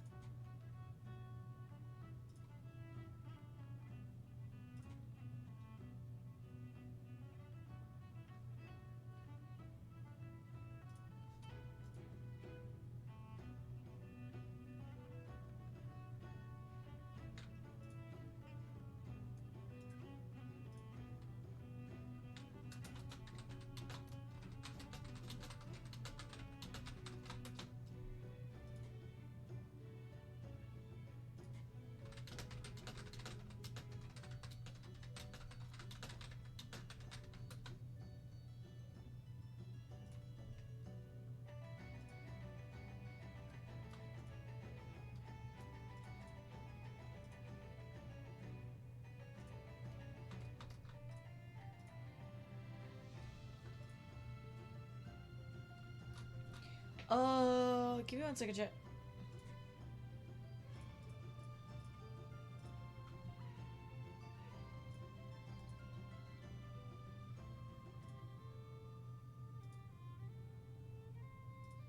Blah, blah, blah, blah.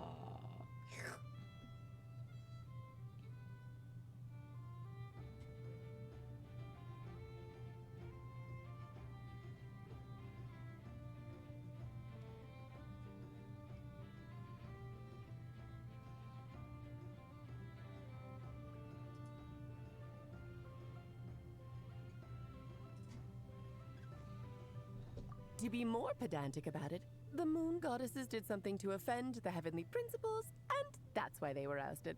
Something of a recurring theme in Teyvat's history.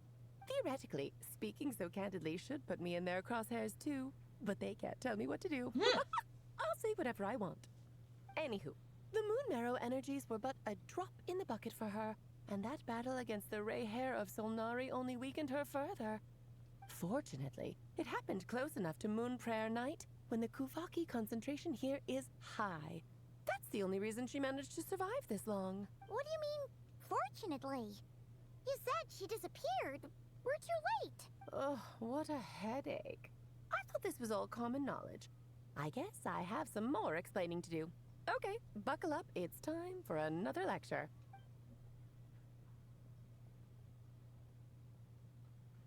Now, I said earlier that the moon goddesses lost the foundation for their You existence. just keep sitting down, and it's pissing me The off. reason for that has to do with the natural order. Basically, the rationale for their existence in Teyvat was lost. The same logic applies to the present moon goddess, too. Consider her existence so far. Her comrades in the Fatui called her Damselette. And she was worshipped as Kutar by the Frost Moon Scions. But these connections have now been severed, whether by her hand or yours. So, the rationale that once sustained her existence is now gone.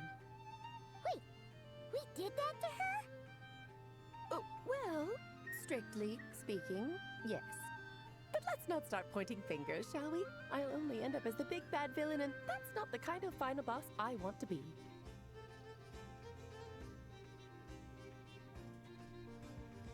Of course I do. I'm only the greatest mage in the whole entire world. Now, if you wish to find your moon goddess, there are 2 problems we need to solve. Firstly, we'll need to strengthen the connection between her and Teyvat, at least enough to sustain her until Moon Prayer Night. Strengthen her connection.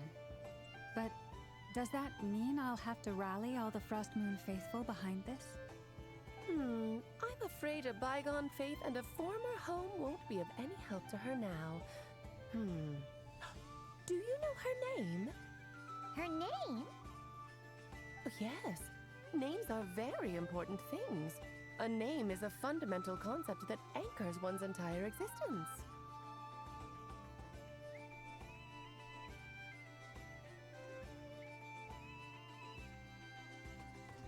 Wait, Then your first job is to find neither Columbina nor Kutar is her true name, and she's never really accepted either of them. So, finding out her real name is enough to sustain her existence? Yes, I know it sounds like a small step, but every journey begins that way. So for now, that's all we need to focus on. The second problem is with her plan to use the moon marrows to return to the moon. Unfortunately, piercing through the false sky will take an enormous amount of the power. only one that they Given her current told condition, is the she mean. won't be And there able was to only provide one anywhere scene near enough in the power, bedtime story where even she if goes, recovers her ether! physical form. But no need to fret. Nicole's the expert in this field, and I'm sure she'll figure something out. Wait, Mage N is going to help us out too? That means we've got 2 Hexen Circle mages on the case. This is turning into a pretty big deal. Actually, this is more of a side quest for me. Like you said, I'm a busy lady, so that's the upside you get for looking out for my little Klee. Hopefully that will incentivize you to carry on keeping her. Anyway, jokes aside, you'd better get moving. It will take quite a miracle for the moon goddess's consciousness to hold out till moon prayer night. Oh, I suppose I might as well tell you where Nicole is before off you go now. Time to meet your new friend. Oh, yes, and a little suggestion. Don't forget to mind your heads. What? I wonder how Durin's doing. I should really go see him before I head back. You really are super busy. I most certainly am. There's so many children I have to keep tabs on just in Mondstadt. Durin, Albedo, Venti, Varga.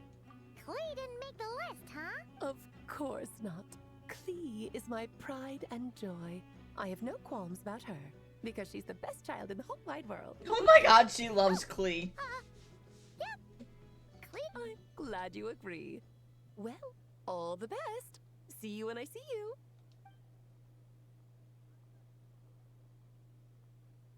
She left in a hurry. Yeah, she didn't pack up her stall.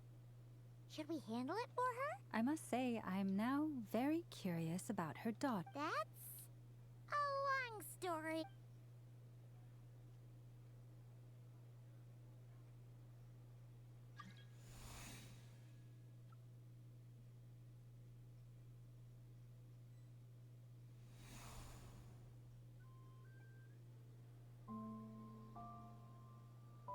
What a lively place. I've never experienced Nasha Town like this before. Hey, you old geezer! Your hammer's rusted through! Who are you calling old geezer? Are they quarreling? I'm looking right at him! You've really gone downhill since giving your daughter free reign in the workshop. You might as well use that hammer to massage my back. Massage is a word, buddy. Don't run your mouth, or you'll get a back massage that'll put you in bed for the rest of your life. Look, the materials haven't arrived yet, all right? You know how busy it gets in the days before Moon Prayer Night. I'll bet you send all the materials to your little princess. Blood's always thicker than water, huh? All right, you've made your point, Uncle Koski. As soon as the materials arrive, fixing your chair will be the #1 priority. And Dad, if you've got time to chat, why don't you lend me a hand, See? Lolka knows what the score is. I guess they're... Then again, it wouldn't be the first time I've seen something like this. Columbina! Sing outside my door in the middle of the night one more time, and I'll unscrew your vocal cords. You hear me? Oh, Zandrone. So that was her way of trying to be friends with me. What a pity. I won't get the chance to say any other things in reply. Oh no, Columbina, you poor bean.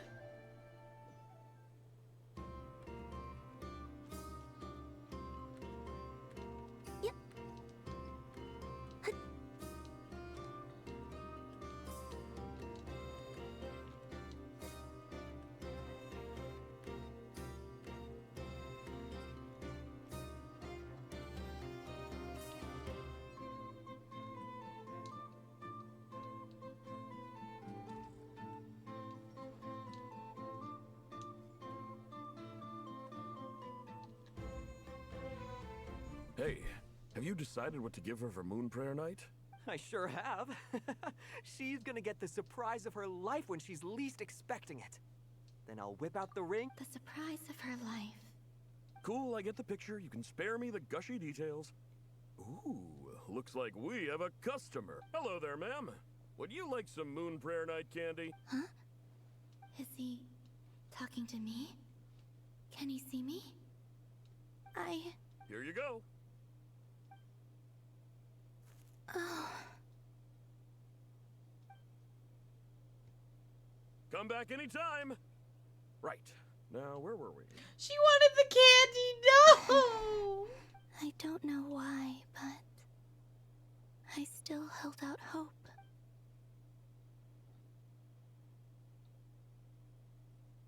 The most important thing right now is to find that mage. This name thing seems super important too, but where do we even start looking? I'd better go pay the Fatui a visit.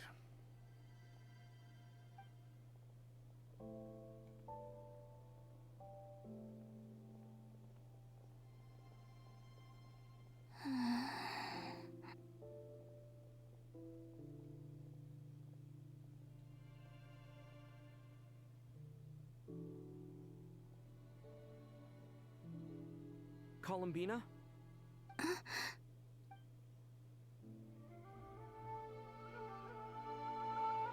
We can see her.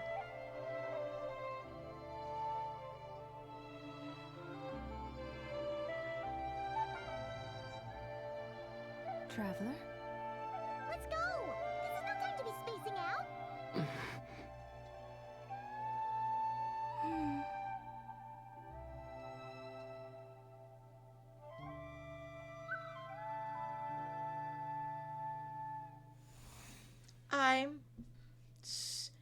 Yes, yes! I swear to God, please. I want her to not die.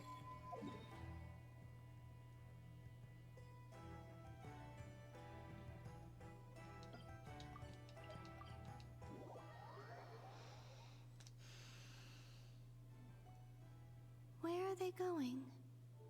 They mentioned a mage and... So, Mr. Varka, are you acquainted with this Nicole? Or should I call her Mage N? Ah, not really. We've never met, though she has come up in conversation. From what I've gathered, Alice kinda took Nicole under her wing. Taught her how to speak in a more ladylike fashion, that kind of thing. Huh. Hard to imagine Alice as an etiquette coach. Yeah. Alice is a larger-than-life personality, I'll give you that. If I remember correctly, being an interesting person is actually one of her main entry requirements. So, if you ever wanted to join the Hexenzirkel, I'm sure you'd both be eligible to apply. Hey! Don't go around making promises on Alice's behalf. I wouldn't dare. I'm just trying to paint a picture of the Hexenzirkel for you. Okay, sure. Anyway, since none of us have ever met Nicole, how are we supposed to find her? We can't just go up to every woman in sight and ask, "Hey, are you Nicole?" Maybe something she's wearing will give it away? Like, a wind bloom pinned to her chest or something. Wait a minute. Alice never said Nicole was from Mondstadt. Oh, true.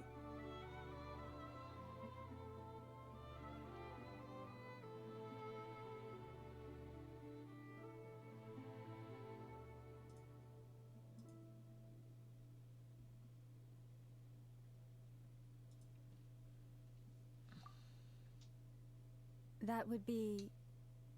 this young lady, then? Oh, no. Hey there. Sorry to disturb you, but are you Miss Nicole? Varka, Knight of Boreas of the Knights of Favonius. Ah, if we got the wrong person? Sorry. Well, listen. When I shook my head, I meant, no, Alice hasn't mentioned you before. Huh? Where is this voice coming from? My apologies. For certain reasons, I am unable to speak. This is the only way I can communicate with you. It might take some getting used to, but I hope you can understand. Hey, it's fine. I'm more shocked by the fact that Alice never speaks about. As for you two, we have crossed paths twice before, but it is nonetheless a pleasure to finally meet you. It's really you! Thanks for all your guidance in the past! You're quite welcome. This time, things are different. We have reached the unwritten pages of the story. You might say that we stand at the crossroads of fate. Now then, allow me to formally introduce myself. My name is...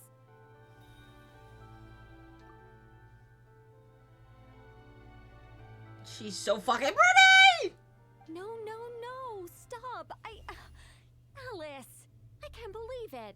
I had a whole speech prepared. I'd agonized over every single word. She always picks the worst moments to ruin other people's plans. I'm so sorry about that. Alice took the liberty of devising some bespoke self-introduction magic for each member of the Hexen Circle, but I could have sworn I deleted all of the triggering conditions for it. How did it bypass This is a very different side of Nicole than what we're used to. Don't worry about it. We've seen... Please go on, Miss Nicole. We'd love to hear what you have to say, or, well, communicate. Huh? Are they talking to this lady? But... Will you all promise to forget that horrendously embarrassing introduction? Sorry? Embarrassing?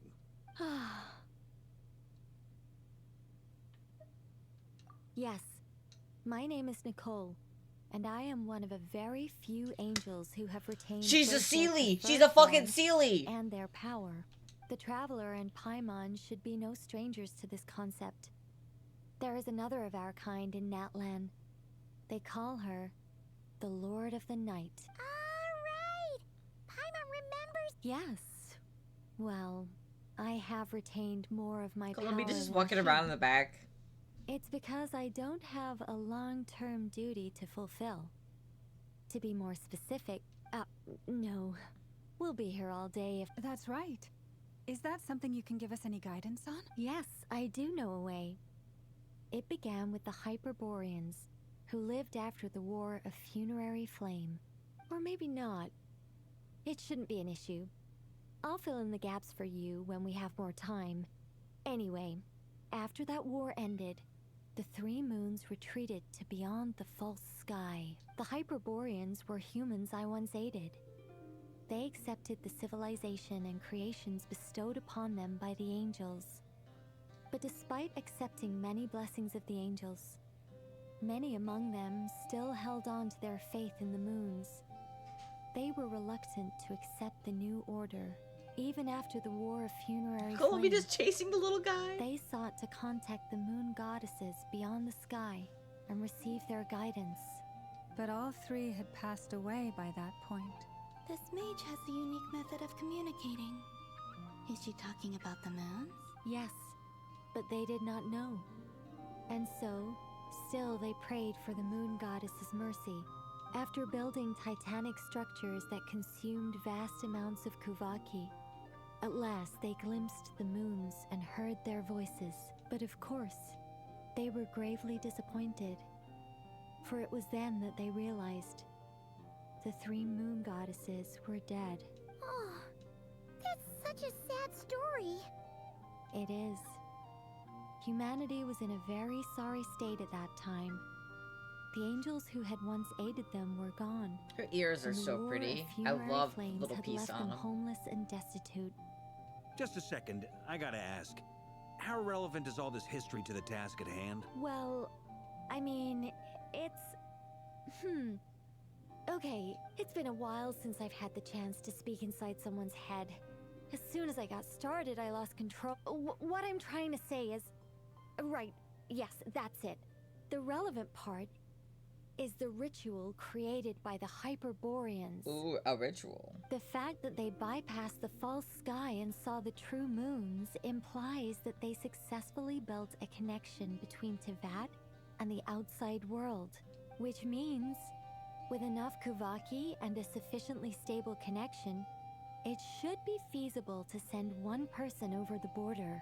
Okay, so... Oh, Is something wrong?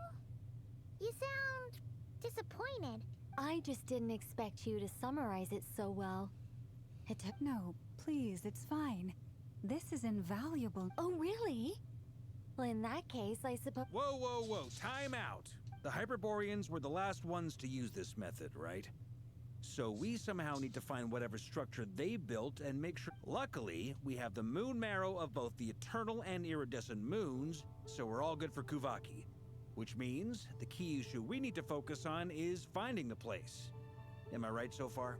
Yes. Although, I expect the structure is long gone by now. That said, what if we could take advantage of the phantoms to travel back to a time when it still existed? Well, travel back isn't quite accurate. We wouldn't even have to pick a time when it still existed. It could just be a time when it still appeared in phantom form via projection, or we could project our own phantoms, fold them together at... You look lost. Was that too hard to follow? Yeah, things got a little, technical. Yeah. She's like, yeah. Alright. Let me think about how to put this more simply. Okay, got it. Over the next few days, I'll search for phantoms that we can use. Once I find one that meets the criteria, I'll let you know and we'll regroup. By completing certain rituals, specific individuals will be able to enter the phantom and make it to the Hyperborean structure. If everything checks out, and it looks feasible, we'll just need to wait for Moon Prayer Night, and we can send the Moon Goddess back home. I'm really skimping on the detail here. Is this making any sense at all?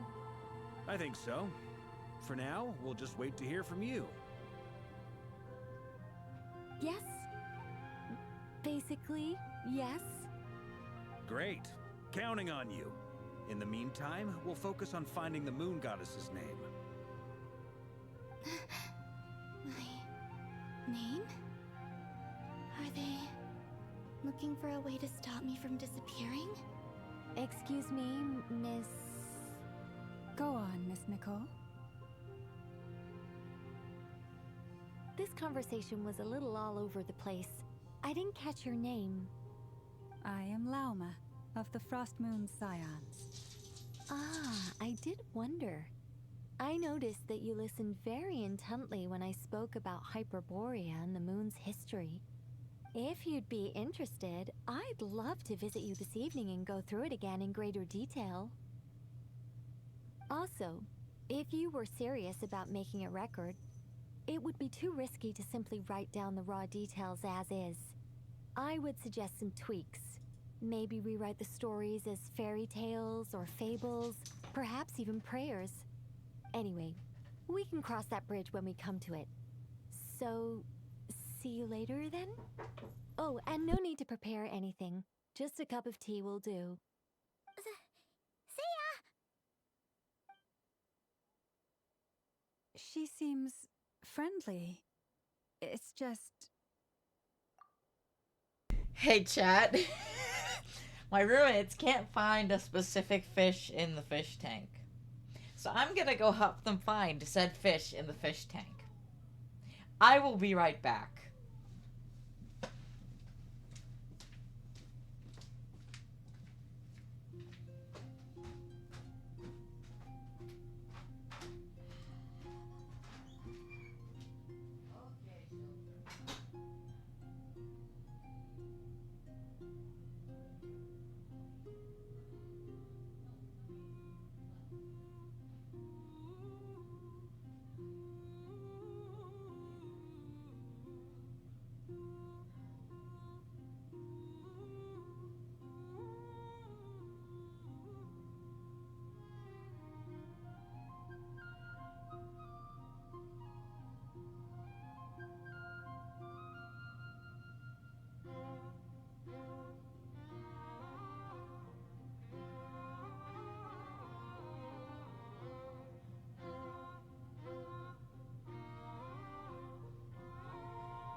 Hello, chat. I have returned. We found the fish. It was underneath a hide. My twin freaked out for nothing. I have ice cream now. My dad's about to vacuum our basement because we have water. It's so nice to find someone who's actually willing to listen. I've been dying. Now Paimon gets why Alice told us to mind our heads. What did I tell you? Now then, the next order of business is... Maybe the rest of what Nicole has to say might give us some clues. Once I've heard her out, I'll summarize the Damn. salient points and share them with you all. I'm also inclined to review our other documents. Yes, our faith was first established by our Hyperborean ancestors, but many of the more factually accurate records are from after Kuthar's birth.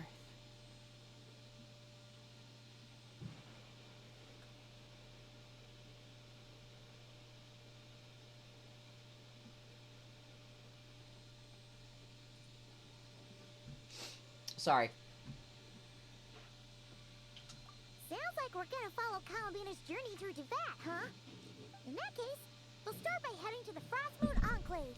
Weren't we just there? Sounds like a plan. Take this with you. I'll see about getting in touch with the Fatui. It'll probably just be Arlecchino and Sandroni again. They're the only ones who would want to help. Thank you, Mr. Varka. Don't mention it. Honestly, I'm more comfortable dealing with the Fatui. I should follow them. Just in case.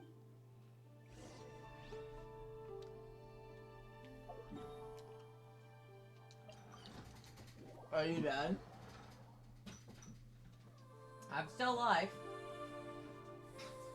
Chat, say hi to my dad. A while ago, I took the time to organize all documents in our possession that pertain to Kuthar. What you see here is the material I consider reliable. You're saying there's unreliable material too?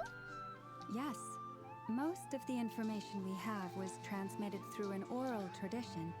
Inevitably, some of her stories were mythologized and deified over the years through countless retellings. That's why I organized them into reliable and unreliable. There's no sense seeking answers in history unless we can ensure the veracity of the historical record. Makes sense. Alright, let's take a look through.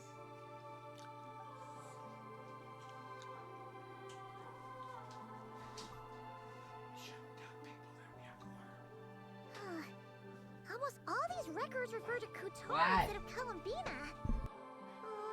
Although neither of those is her real name. Paimon's not sure what point she's trying to make.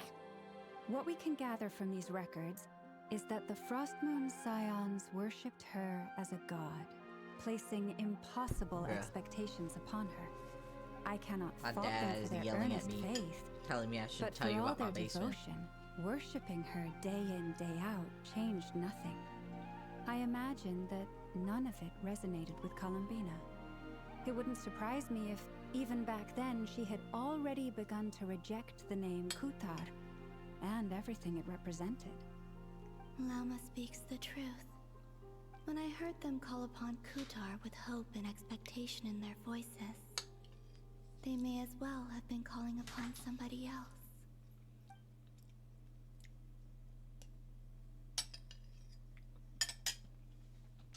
Well, that's a bit complicated.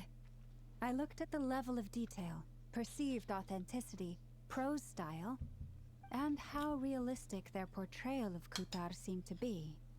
Amongst the Frostmoon Scions of today, only I know of her existence, and I alone have spoken to her face to face. As such, I know that there are certain things she simply would never do. That being said, I have sensed some changes in her lately. Changes? Me? Seems like this is getting us nowhere. Sure.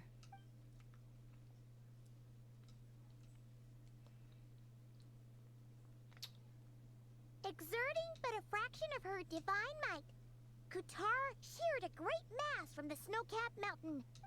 Yeah, right. That doesn't even begin to pass the sniff test.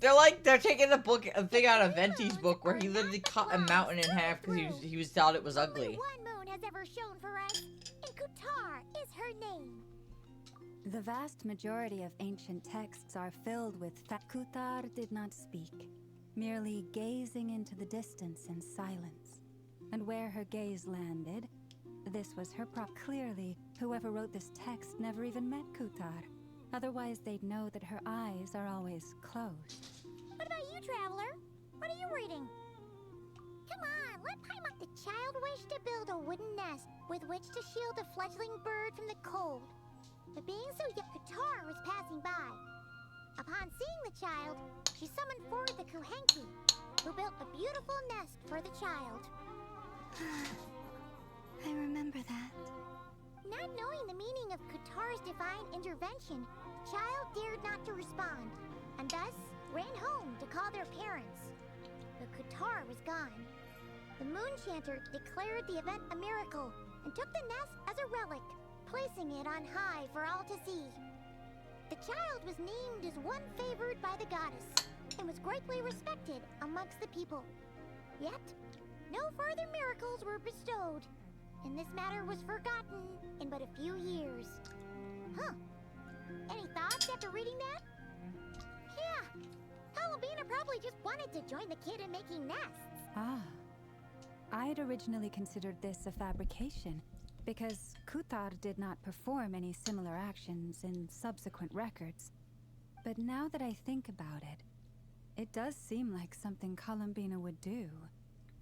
It's just that... She didn't know how other people would interpret her actions. She was probably worried about making things difficult for people. So, she gradually stopped joining in. I love her.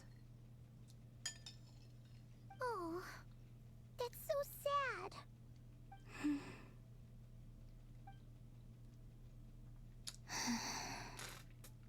And now, I can make no such gestures of warmth, even if I want to.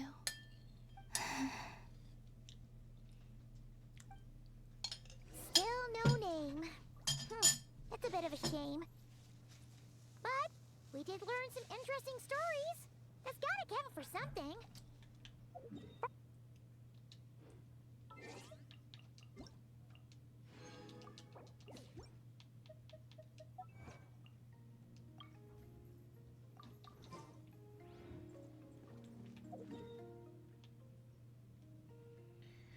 I am a little disappointed that there's no new areas though, but oh well.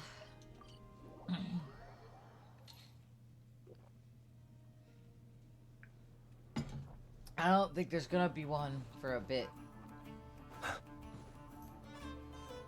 Let's see. There's Varka. Oh, and it's Durin and Albedo too. Yeah, this is pretty much the same place we bumped into each other last time. I convinced them to stick around a little longer. We were all waiting on people, so I figured having a little company would help pass the time. Ah, so you've been waiting for us? Does this mean that you've already arranged things with the Fatui? Sure does. Now you're back, we can go meet up with them together. How'd your investigation of the Frost Moon Enclave go? Well, we didn't find out Columbina's true name. But apart from that, it went pretty well.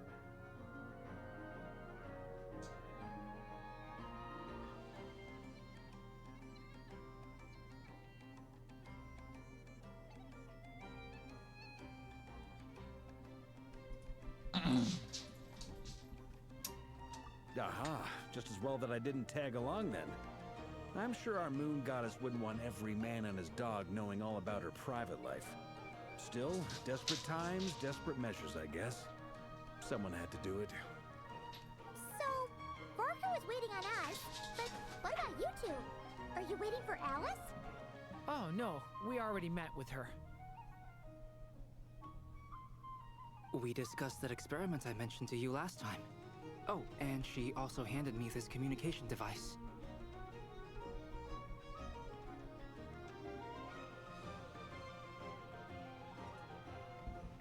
Ah, Doroko.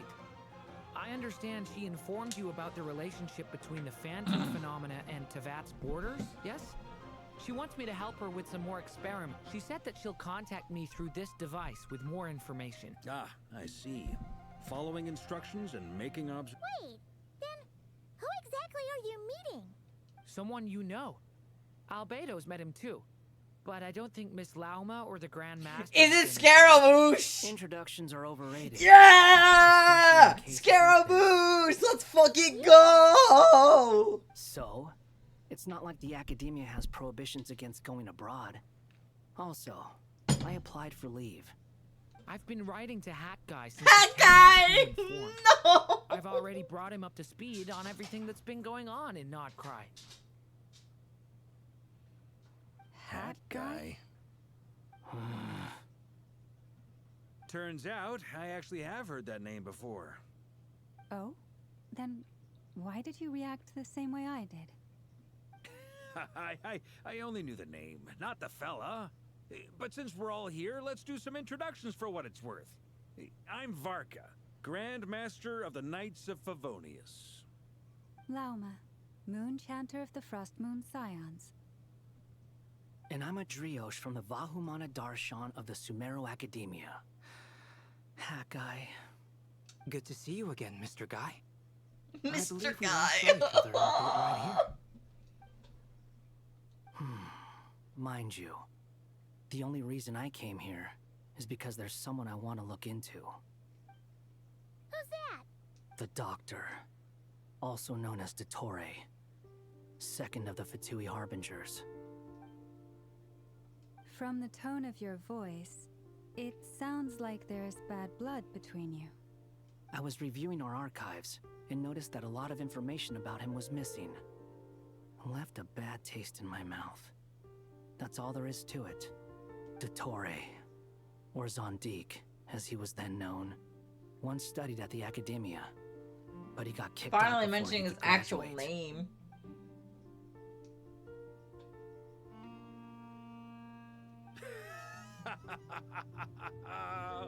So the Harbinger's #2 man is a college dropout? Last we heard, he was planning something. We actually heard that a few times before, even Colombia! But we haven't seen a trace of him since we got here. He only appears when something interests him. For all we know, he might have left already. But the fact he did something here at all is worth noting. It'll fill a couple extra lines in his file. Why does it sound less like a fight? Anyway, we were just about to meet 2 of the other Harbingers. Want to come along? You might learn a thing or two about him there. You can't tell me that Tori doesn't have fucking cheat codes and doesn't know about Wanderer. Sure. Even though they're harbingers, well, they're old acquaintances of ours, so, you know, when you talk to them, try to be... I got it. The Frost Moon Scions' relations with the Fatui remain tense. Forgive me if I do not attend. In that case, we'll continue assisting Miss Al. Good stuff. Everyone's having a fruitful time. All right, we better get going. I'll lead the way. And everyone said that Scaramouche wouldn't be involved in this quest.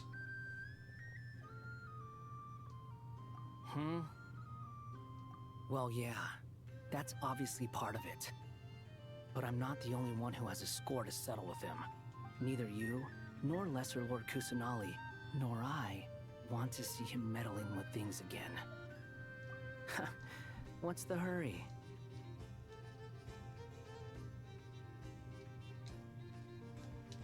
Hang on, my controller has decided to have a stroke.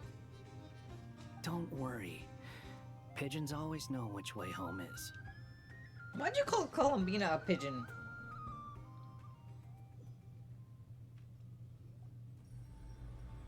Father, Mommy! You made it. Who is this?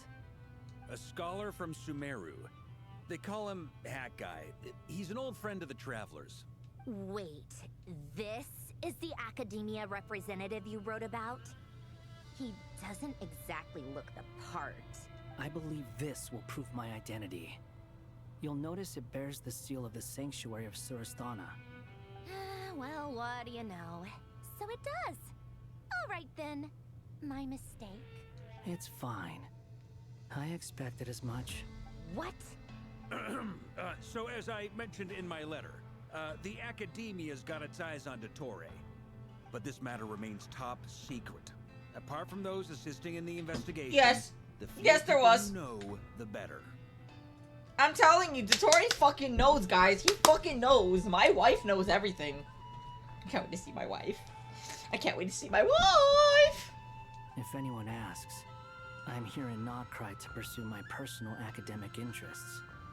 Gotta say, Barca, you did pretty well to keep all this under wraps for so long. Sounds like you got in touch with the Academia about this way back. you flatter me. Where do I even start? Remember that time we fought Rairer at Star Sand Shoal? He sure let me have it then, didn't he? I'll bet Dottore had that all sketched out, with me as his convenient little pawn. He could not care less about us if he tried, but hey! The feeling's mutual. Does Dottore really strike you as the sort who values his relationships with his colleagues?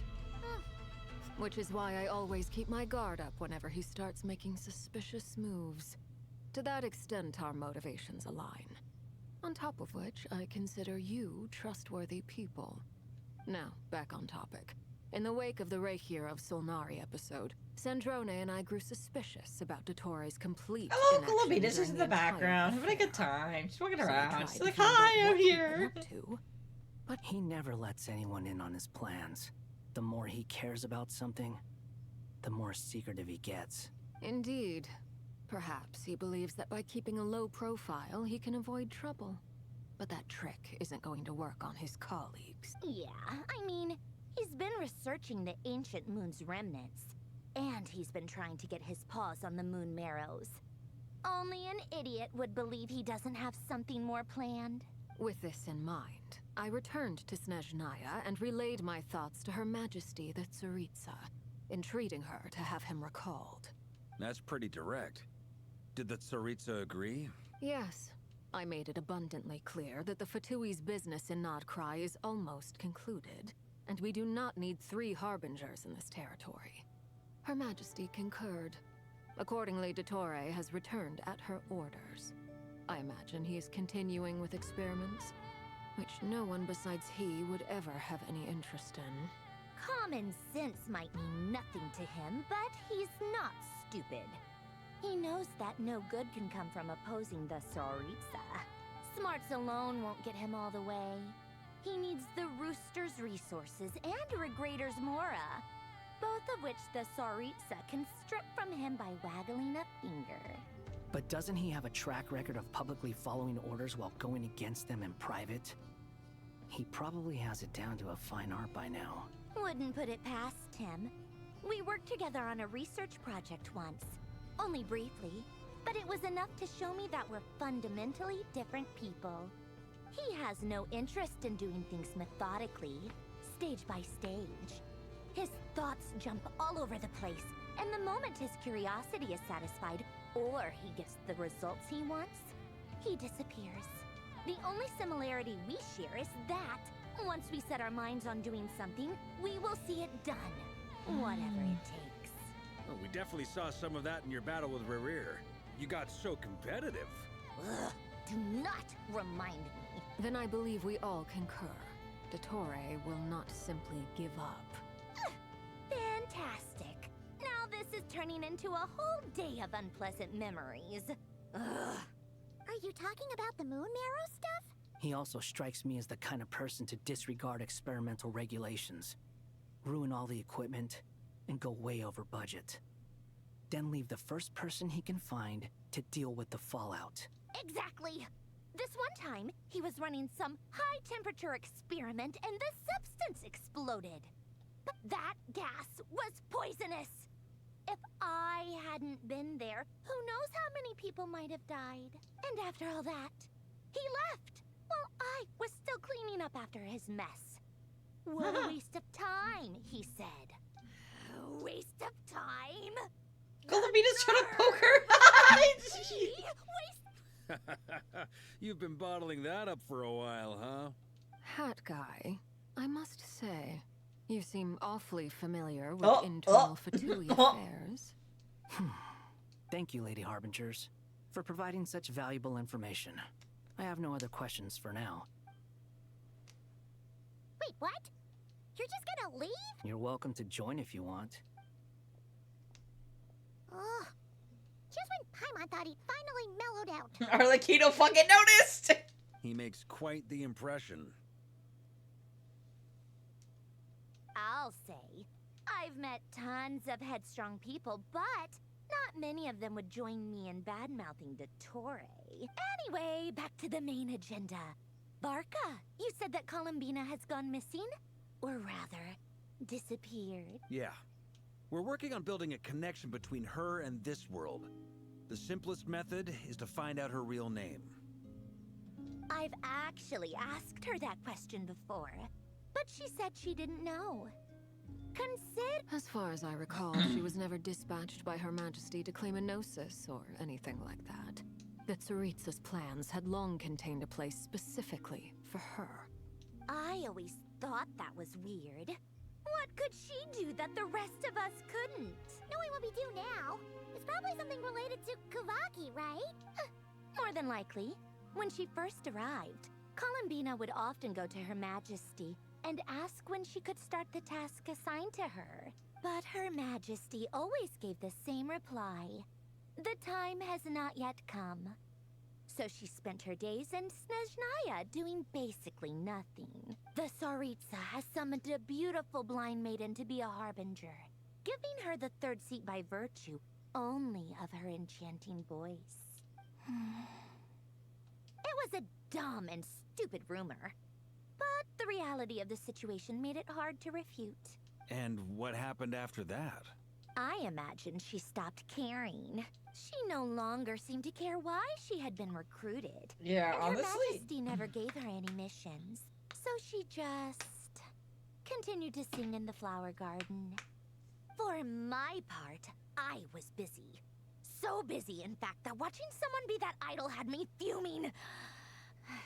But still, I got the sense that she had long been used to a life of other people claiming she was needed. When I just felt that having a place to stay would cost me something eventually. And so I waited quietly for the day that I would have to pay the price. And on the other end of that spectrum, you had me. Someone once told me that I had the lousiest work and the toughest luck. That's a good way of putting it. I forget who said it, but those words have always stuck with me. But you've done your job exceptionally well all this time. Because at heart, I don't like that there's no you music. are a conscientious person. What is it? Something come to mind. That makes sense. Nothing screams you are needed like your name shouted from across the town. Well, good luck with it. But if you ask me, Columbina is still the most shoutable name. I'm just so used to it now, after all the arguments we've had.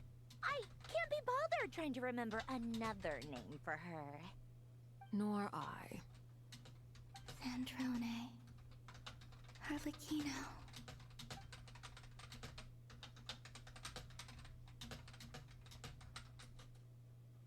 Huh! It's a Sealy! Does that mean Nicole has news for us? Ladies, I thank you for your hospitality. If the chance ever comes up, I definitely owe you both a drink sometime. I'm sure it will. You can make your own way out. Heck, you've been here enough times, you probably know your way around better than I do. Okay! Time to do what adventurers do best.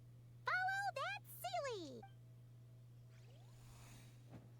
Oh, Durin's in the corner now.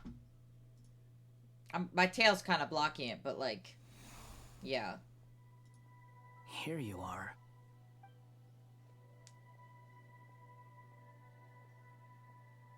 Oh, hat guy. How come you're back so soon? Fine. Dotori's been summoned home by the Tsaritsa. Couldn't get much more than that. How about you? Any progress with the investigation? Unfortunately not. We've tried everything. Different phantoms, different locations, different points in history. But the results were the same each time. Abyssal monsters roaming the land. People crying out in despair, with no hope of being rescued. Every time I see it, I can't help but think, is this what it was like in Mondstadt when Dragonspine Durin attacked? And if I fail in the task I've been given, will I create yet another tragedy? That's just meaningless speculation. When we encountered similar phenomena previously, I tried to interfere with those illusions, using sounds and lights to guide them. However, we could not change their fates. At most, we were able to extend their existences. The events of the past are like fate that has been written into Irminsul. There isn't a living thing in Teyvat that can escape its past. But Miss Alice instructed us to try to find ways to change the outcome that these phantoms face. It's an impossible task. Can't you just refuse? Since she asked us to do this, I feel like it can't truly be impossible. Or if it is, well, mages can make the impossible possible. I could not have been born as Durin otherwise. But you also said that your past 39 attempts were fruitless. That's true. But you're still going. Yes. After this many futile attempts, surely you realize that you're not doing this because you still believe what some mage told you. It's because you want her hypothesis to come true. It's something you wish for deep inside. So, think for yourself about what you want to do. As long as you don't believe hope they it's keep futile, these little, like, glowing structures around, because they are fucking cool. Yeah. Previous experience indicates that we cannot touch the phantoms, which limits the effectiveness of our interventions. If we want to clear this hurdle, we need to break this rule somehow. Same thought here. Following the same rules means repeating the same failures. Reducing ourselves to mere playthings of fate. So you mean we need to figure out a way to make contact with them despite knowing that we can't? Yes, and I suspect that's something only you are capable of.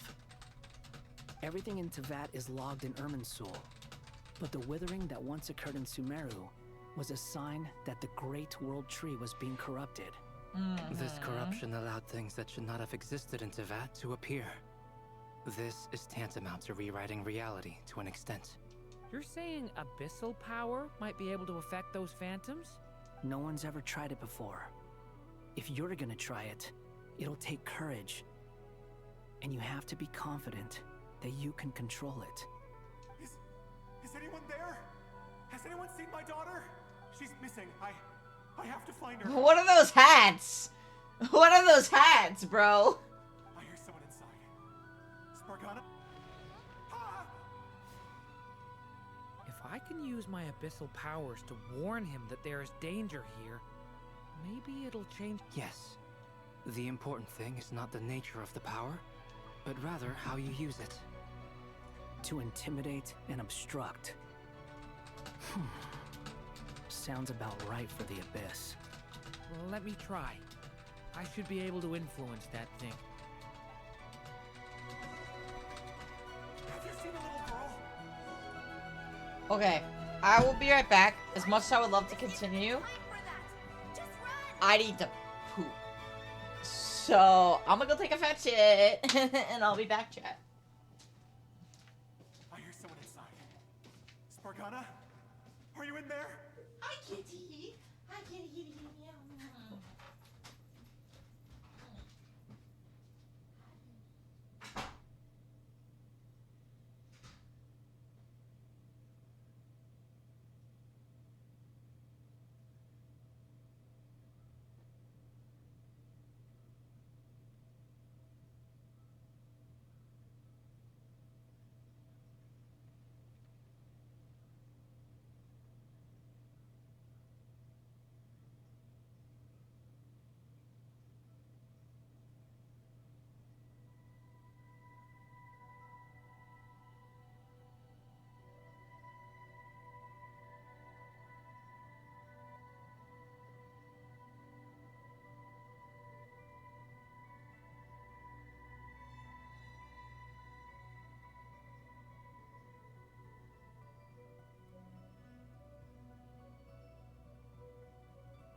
love tormenting my cat. It is my favorite thing to do.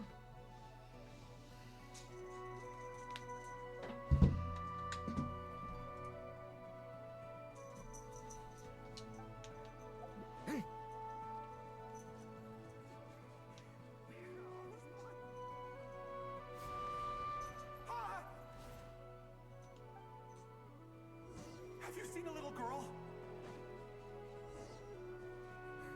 What? This isn't the time for that!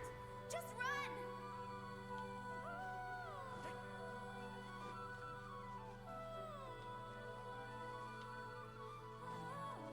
I hear someone inside.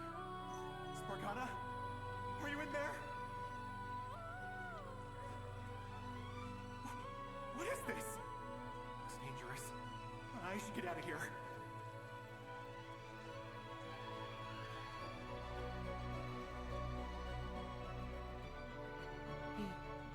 He really left.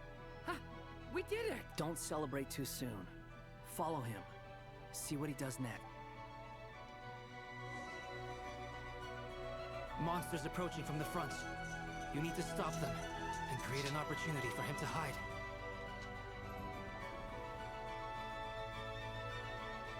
No, there's monsters ahead.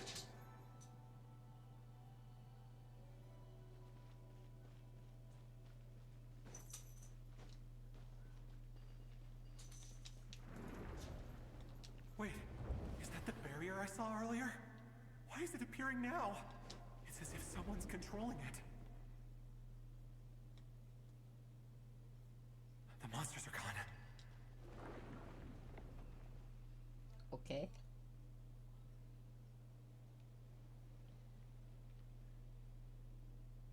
The barrier's gone too. How odd. Anyway, I guess I'll keep... Quickly. It's been 3 hours. Goddamn. Wait, there was someone else here? Don't go any further. We've got anti-monster traps laid out everywhere. But my daughter must just be up ahead. I have to go. This way's blocked.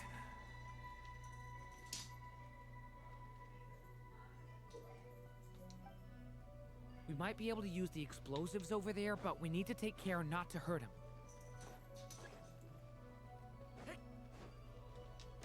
Oh. Oopsies.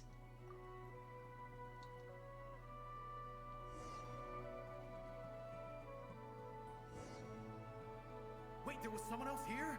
Don't go any further. We've got anti-monster traps laid out everywhere. But my daughter must just be up ahead. I have to go. This way's blocked.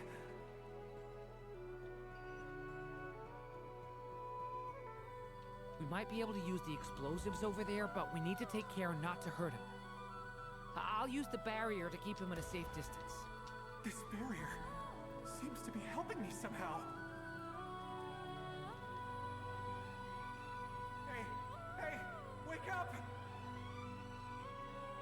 Oh, no good. Gotta keep moving ahead.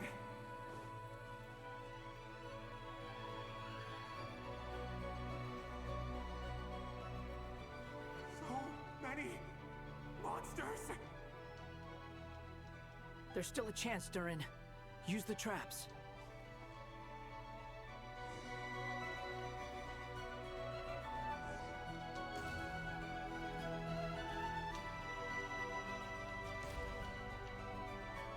Oh, I messed up.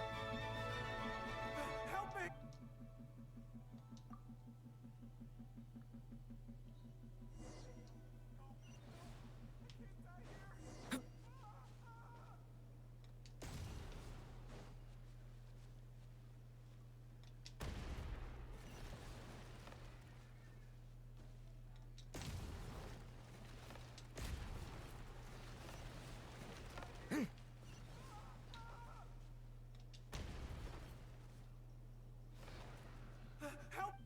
What? How am I supposed to do that?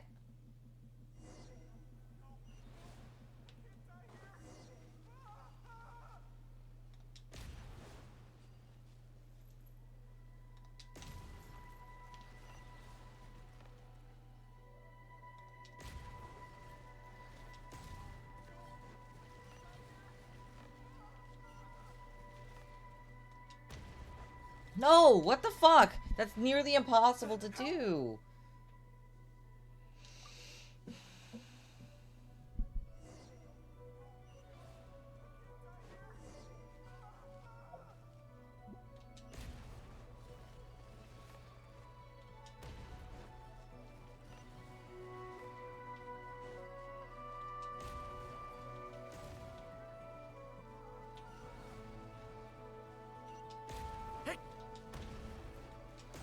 Shit, I messed up. Fuck, I was so close that time.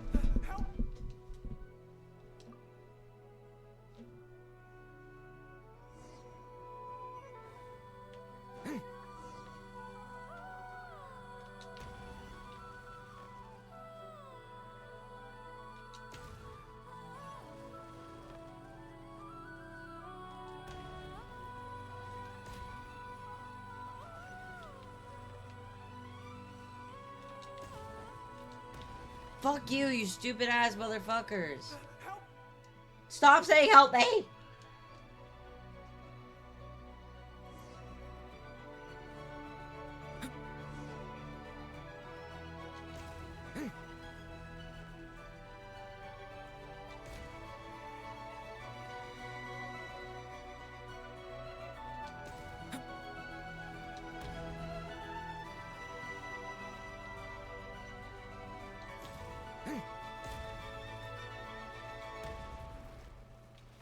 There we go. This is a new development. I've never seen this happen before. We might just be able to save this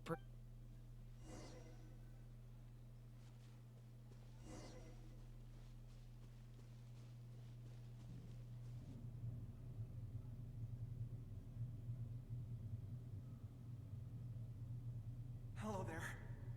Have you seen my daughter? Get out while you still can. But I can't just... Sorry. Okay, if I do find her... Don't bother. What's that noise? Monster! No, if he goes inside, he'll be walking into a trap.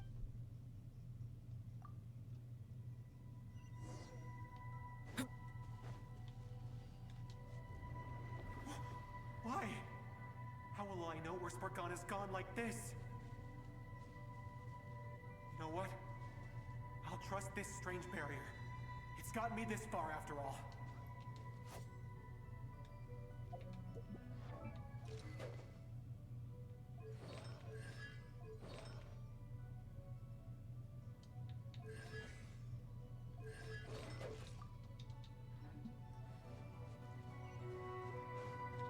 What? Hey! Let us out! Spargana, are you there?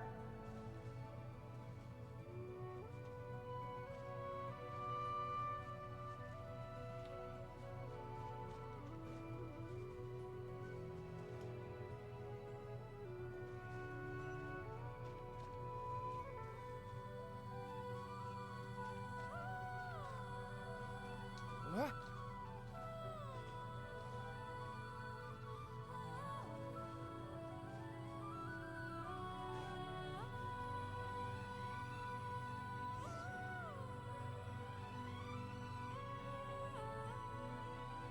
Huh? That's... Oh, thank you. Yes, it's one of hers for sure. Durin, just like last time. Use the explosives.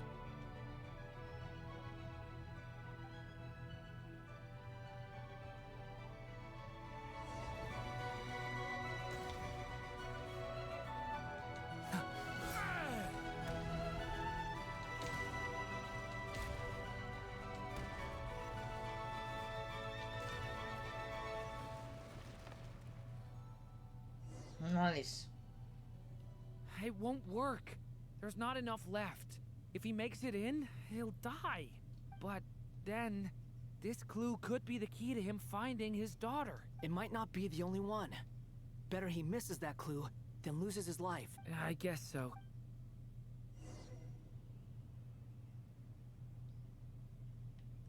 Stop him, Durin. We can't let him get any further in. That's my daughter's book! I've searched and I no longer have any...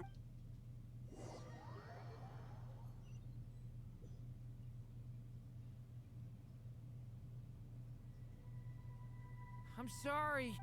He refuses to go anywhere else. Whether he opens this door or not... Albedo? Hat guy? Let's try...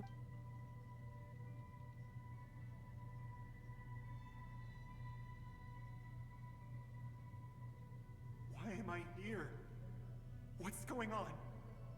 All these scenes running through my head. Huh? What's going... His reactions have changed. How many times have I... Huh? You can see us? I feel like I always could, but that I only just realized you were there. Oh. I'm sorry, I don't know how to describe what I'm feeling. But you were the ones guiding me using that marked barrier, right? I haven't done anything yet, but those monsters, those deaths, they feel like memories.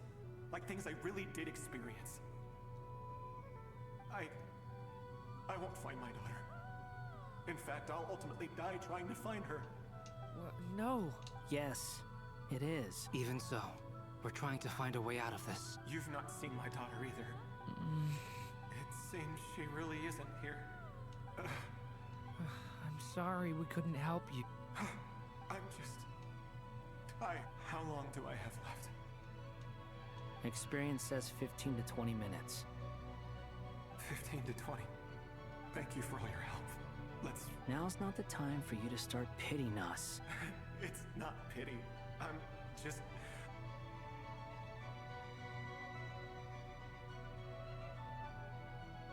You say you're from Mondstadt, yes? Place with windmills, and you're from Sumeru. Yes, it seems. Those names are unknown to me, I'm afraid. Yes. I have, but I heard... I see. That was where my ancestors once lived. What about Delphi Pytho? I've never heard that name. Then what about Sal Vindaknir? I have seen that name on stone tablets on Dragonspine. But I'm afraid the only things left of that place are its ruins. I see. Sure enough, there was no way to turn this around, huh? I'm sorry. I was the one who asked to chat, but it seems like we're too many ages apart. There's barely any common ground to start from. It's all right. We did hear something new, at least. From how you speak of your lives, things must be going all right for you, I guess. They are. Mondstadt is a place of freedom and happiness. There's a lot of good people in the church and the Knights of Favonius, and even outsiders find that it's an easy place to feel at home. We have festivals a few times a year. Everyone gets together to drink, sing, and be merry. Sumeru is a lot more uptight. Not really the kind of place where you can relax. It's a nation fraught with problems wherever you look. But if all you want in life is to seek knowledge, I guess it's pretty much paradise. That's wonderful. In other words, after this all-devouring black tide passed, humanity did not merely avoid extinction, but rose to build prosperous civilizations anew. I mean, I can see you all right now. That must mean the future isn't a total mess, right? That's true. Well, time's almost up. Let's part ways, I think. Might be best if you don't waste too much time on me. The chances are slim, I know, but I'd like to spend these last few minutes looking for Spargana. If things work out, I'd love to tell her about what I've heard. May we meet again. Well, or not, most probably. In that case, may your wishes come true.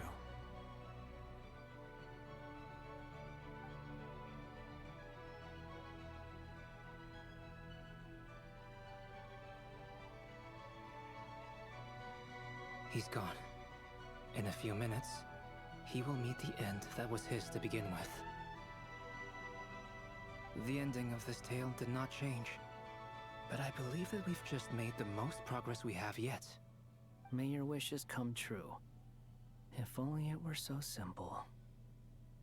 Hat guy, could I ask you a question? You've never talked about your past. It seems complicated, and it weighs heavily on you, too. Would you be willing to tell me about it? I mean, sometimes it's better to get things out in the open. Take that guy we try to help, for instance. At least he said goodbye with a smile, right? I know about Albedo's past. Our don't really know what to experiences say, are so very I've been similar, oddly and quiet. he created me. As for you, you're my first friend. Either way, I mean, we're still best friends. I've told you about myself. I'm a student. And what did you do before that? Prepared for the entrance exam. All right. If you really I was a puppet built from the branches of a white tree, using technology left behind by the Conrian schools of mechanical engineering. A white tree? You mean an Irminsul tree? Yes. A branch of Irminsul that was once connected to the main tree. So you had a human creator too? Yeah. But my creator abandoned me after deciding that I was a failure. After that,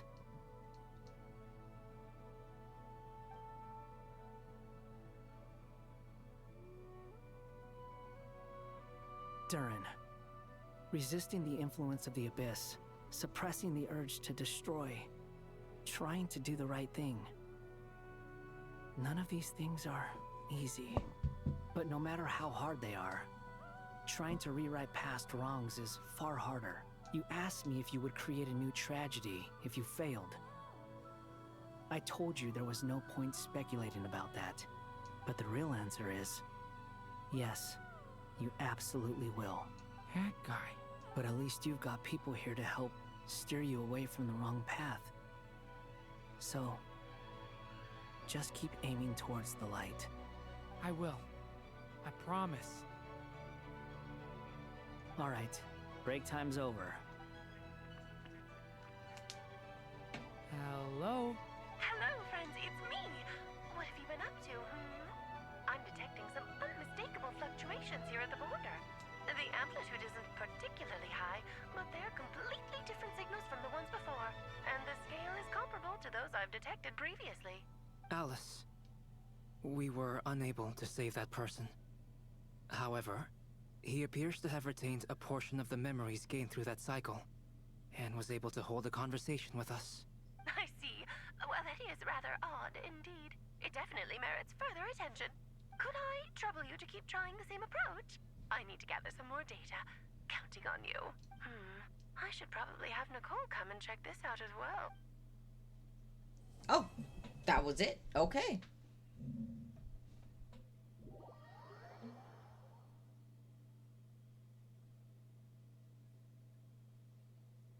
There you are. I was worried you might stop to collect treasure chests opened by the Seelie along the way. It would have taken you so much longer to get here. Another conversation I cannot hear. I am delighted to see that you understand what... Okay, I'll try and keep it short.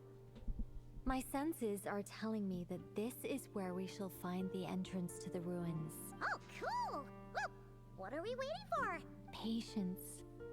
This was a sanctuary of great importance to the Hyperboreans. A special process is required to open the gate. Oh, like the place that housed the Eternal Moon's marrow? Okay, so what's the plan? Need us to do anything? All right then. I was planning... Remember what you were saying about priorities? Fine.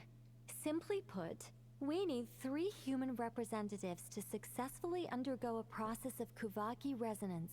Think of it as a test from the 3 moon goddesses to see if the entrants are qualified, with the most recognizable qualification being Kuvaki. Pretty sure Lauma would ace that test. I also have no doubt that the moon chanter would be qualified. Therefore, the most feasible method is not so much to follow the rules, but to figure out how the test functions and find a workaround. I've done some research, and it turns out the mechanism is rather crude. We'll simply need... I'm with you so far. How do we get the Kuvaki in them? The easiest way would be transfusion. Take some Kuvaki from Nodcry's soil. So we're going to cheat on the test? Precisely. There are other methods, but this is the simplest one. Cheating. Huh? Sorry? Does the... No, that's not it. I suddenly had an idea. Ooh, what is it? It's about Moon Prayer Night. I figured out a way for Kuthar to join in the festivities. Huh? But as Paimon said, we need to have Girlfriend, our priorities what the straight. fuck? Let's get back to the test. I'll follow up with Nefer on the festival arrangements. Oh, okay. Anyway, is this really the best method we have? If you think that's dangerous, wait till you hear... No need, we're good. Very well. Kuvaki transfusion, it would be rash to simply infuse the Kuvaki. The symptoms are similar to another condition that some people living here suffer from, known as congenital... So, before we act, once that is done, we will have to complete the resonance process as rapidly as possible. The participants... What? No. That's some hardcore fasting. They'll all be monks by the time they're through. 3 days. Oh, that's so long! Fasting? What are they talking about? Really? Haha. Miss Nicole has made it clear that this is the easiest way. I assumed it would be us. There's nothing else to discuss. Yeah, you're right. In that case, Paimon! Then we'll start with you first, Traveler. Please step...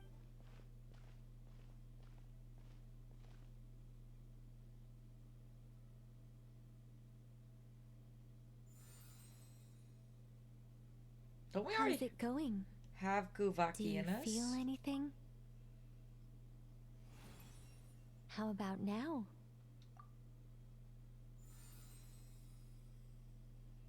And now?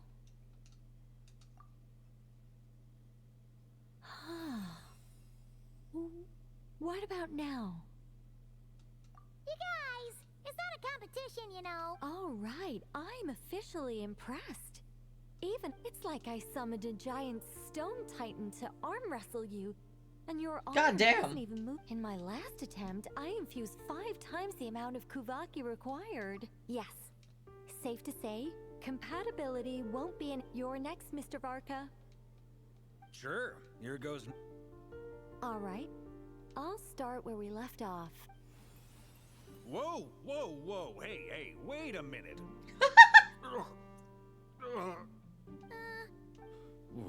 No, not great. Look at this face. Feels like I've been drinking. You think this is funny? I just lost to a young lady in an arm wrestle. My apologies. I'll lower the concentration and... Oh. How's it going now? I'm not as dizzy as last time, but I can still feel it pulsing around. In that case, you wouldn't be an ideal choice, Mr. Varka. Okay. Let's go ask some of our other friends.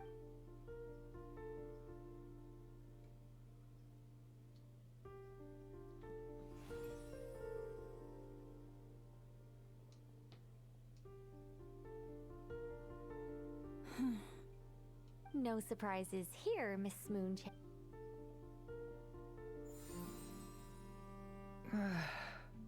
I'm getting a slight... Shame. You were so close. Whoa, I'm itching all over. Hold on, no. Allergic reaction. Huh? Well, are you gonna start a what? The Hexenzirkel is an organization that cares for and protects children.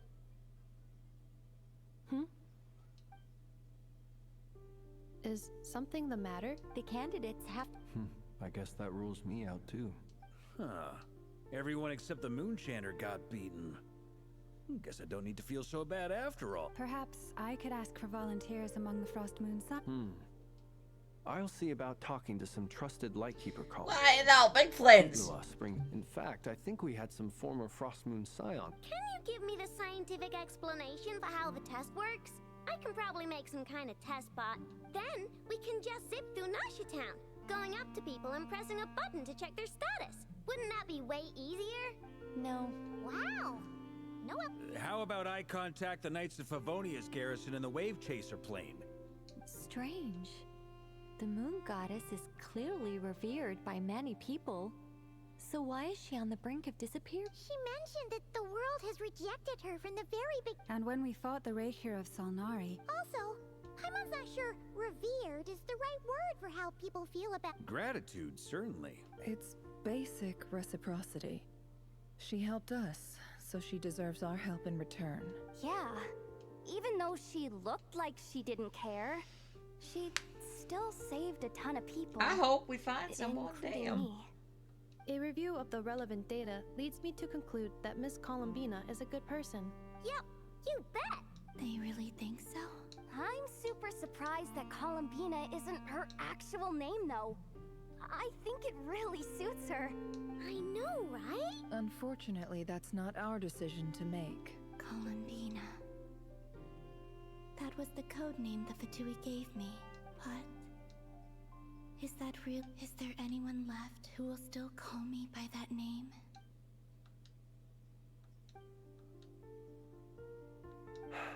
Moon Prayer Night is getting closer by the... Then allow me to try. Father? Huh?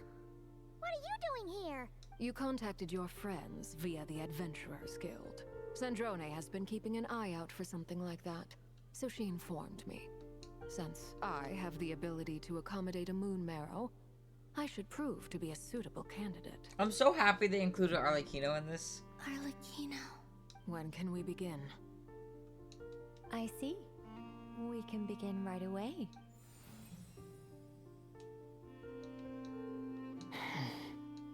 How was it? Did you feel any discomfort?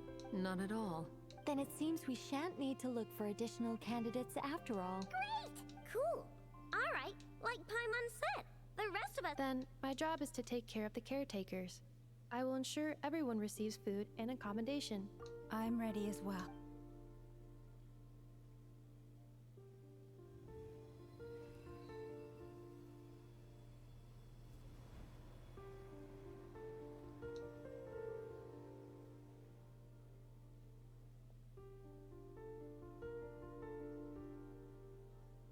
Not the prayers dance.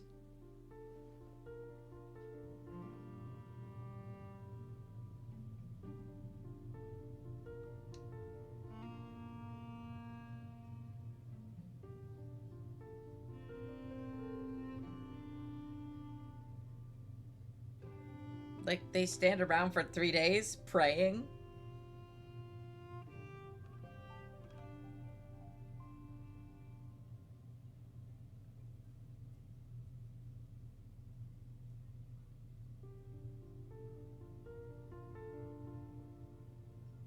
The work is done. The sacred scroll shut. The stars grow dim, the people silent. The white sun sets, the silver moon rises. O path to the temple, appear now before us.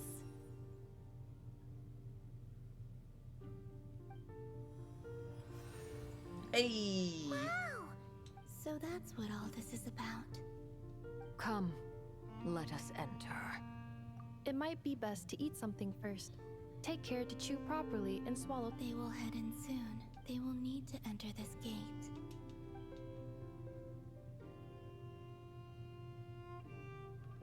Huh? I cannot pass through. It has been 3 days. My strength is all but completely faded. Can I really hold on until Moon Prayer Night?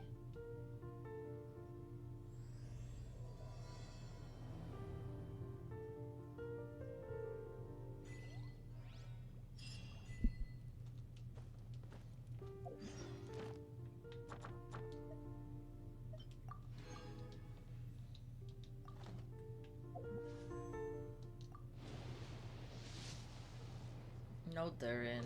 Sad.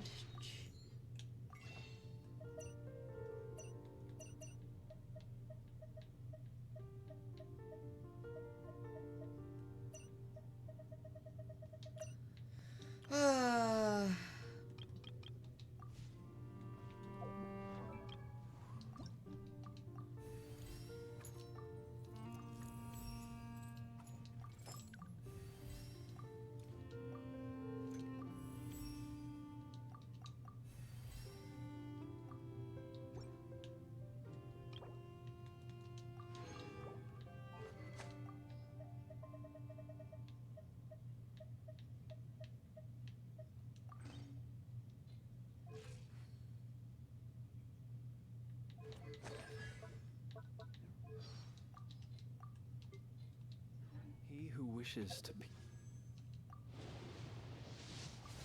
Okay.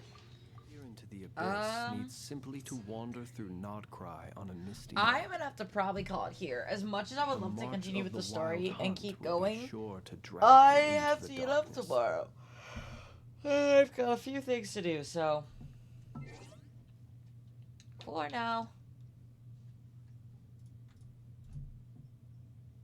I think it's time to raid somebody. For those over on the YouTube side of things, thank you so much for coming. I really appreciate you all. You have a great day. Goodbye. End that stream. And then I'll go to ending. And let's raid somebody.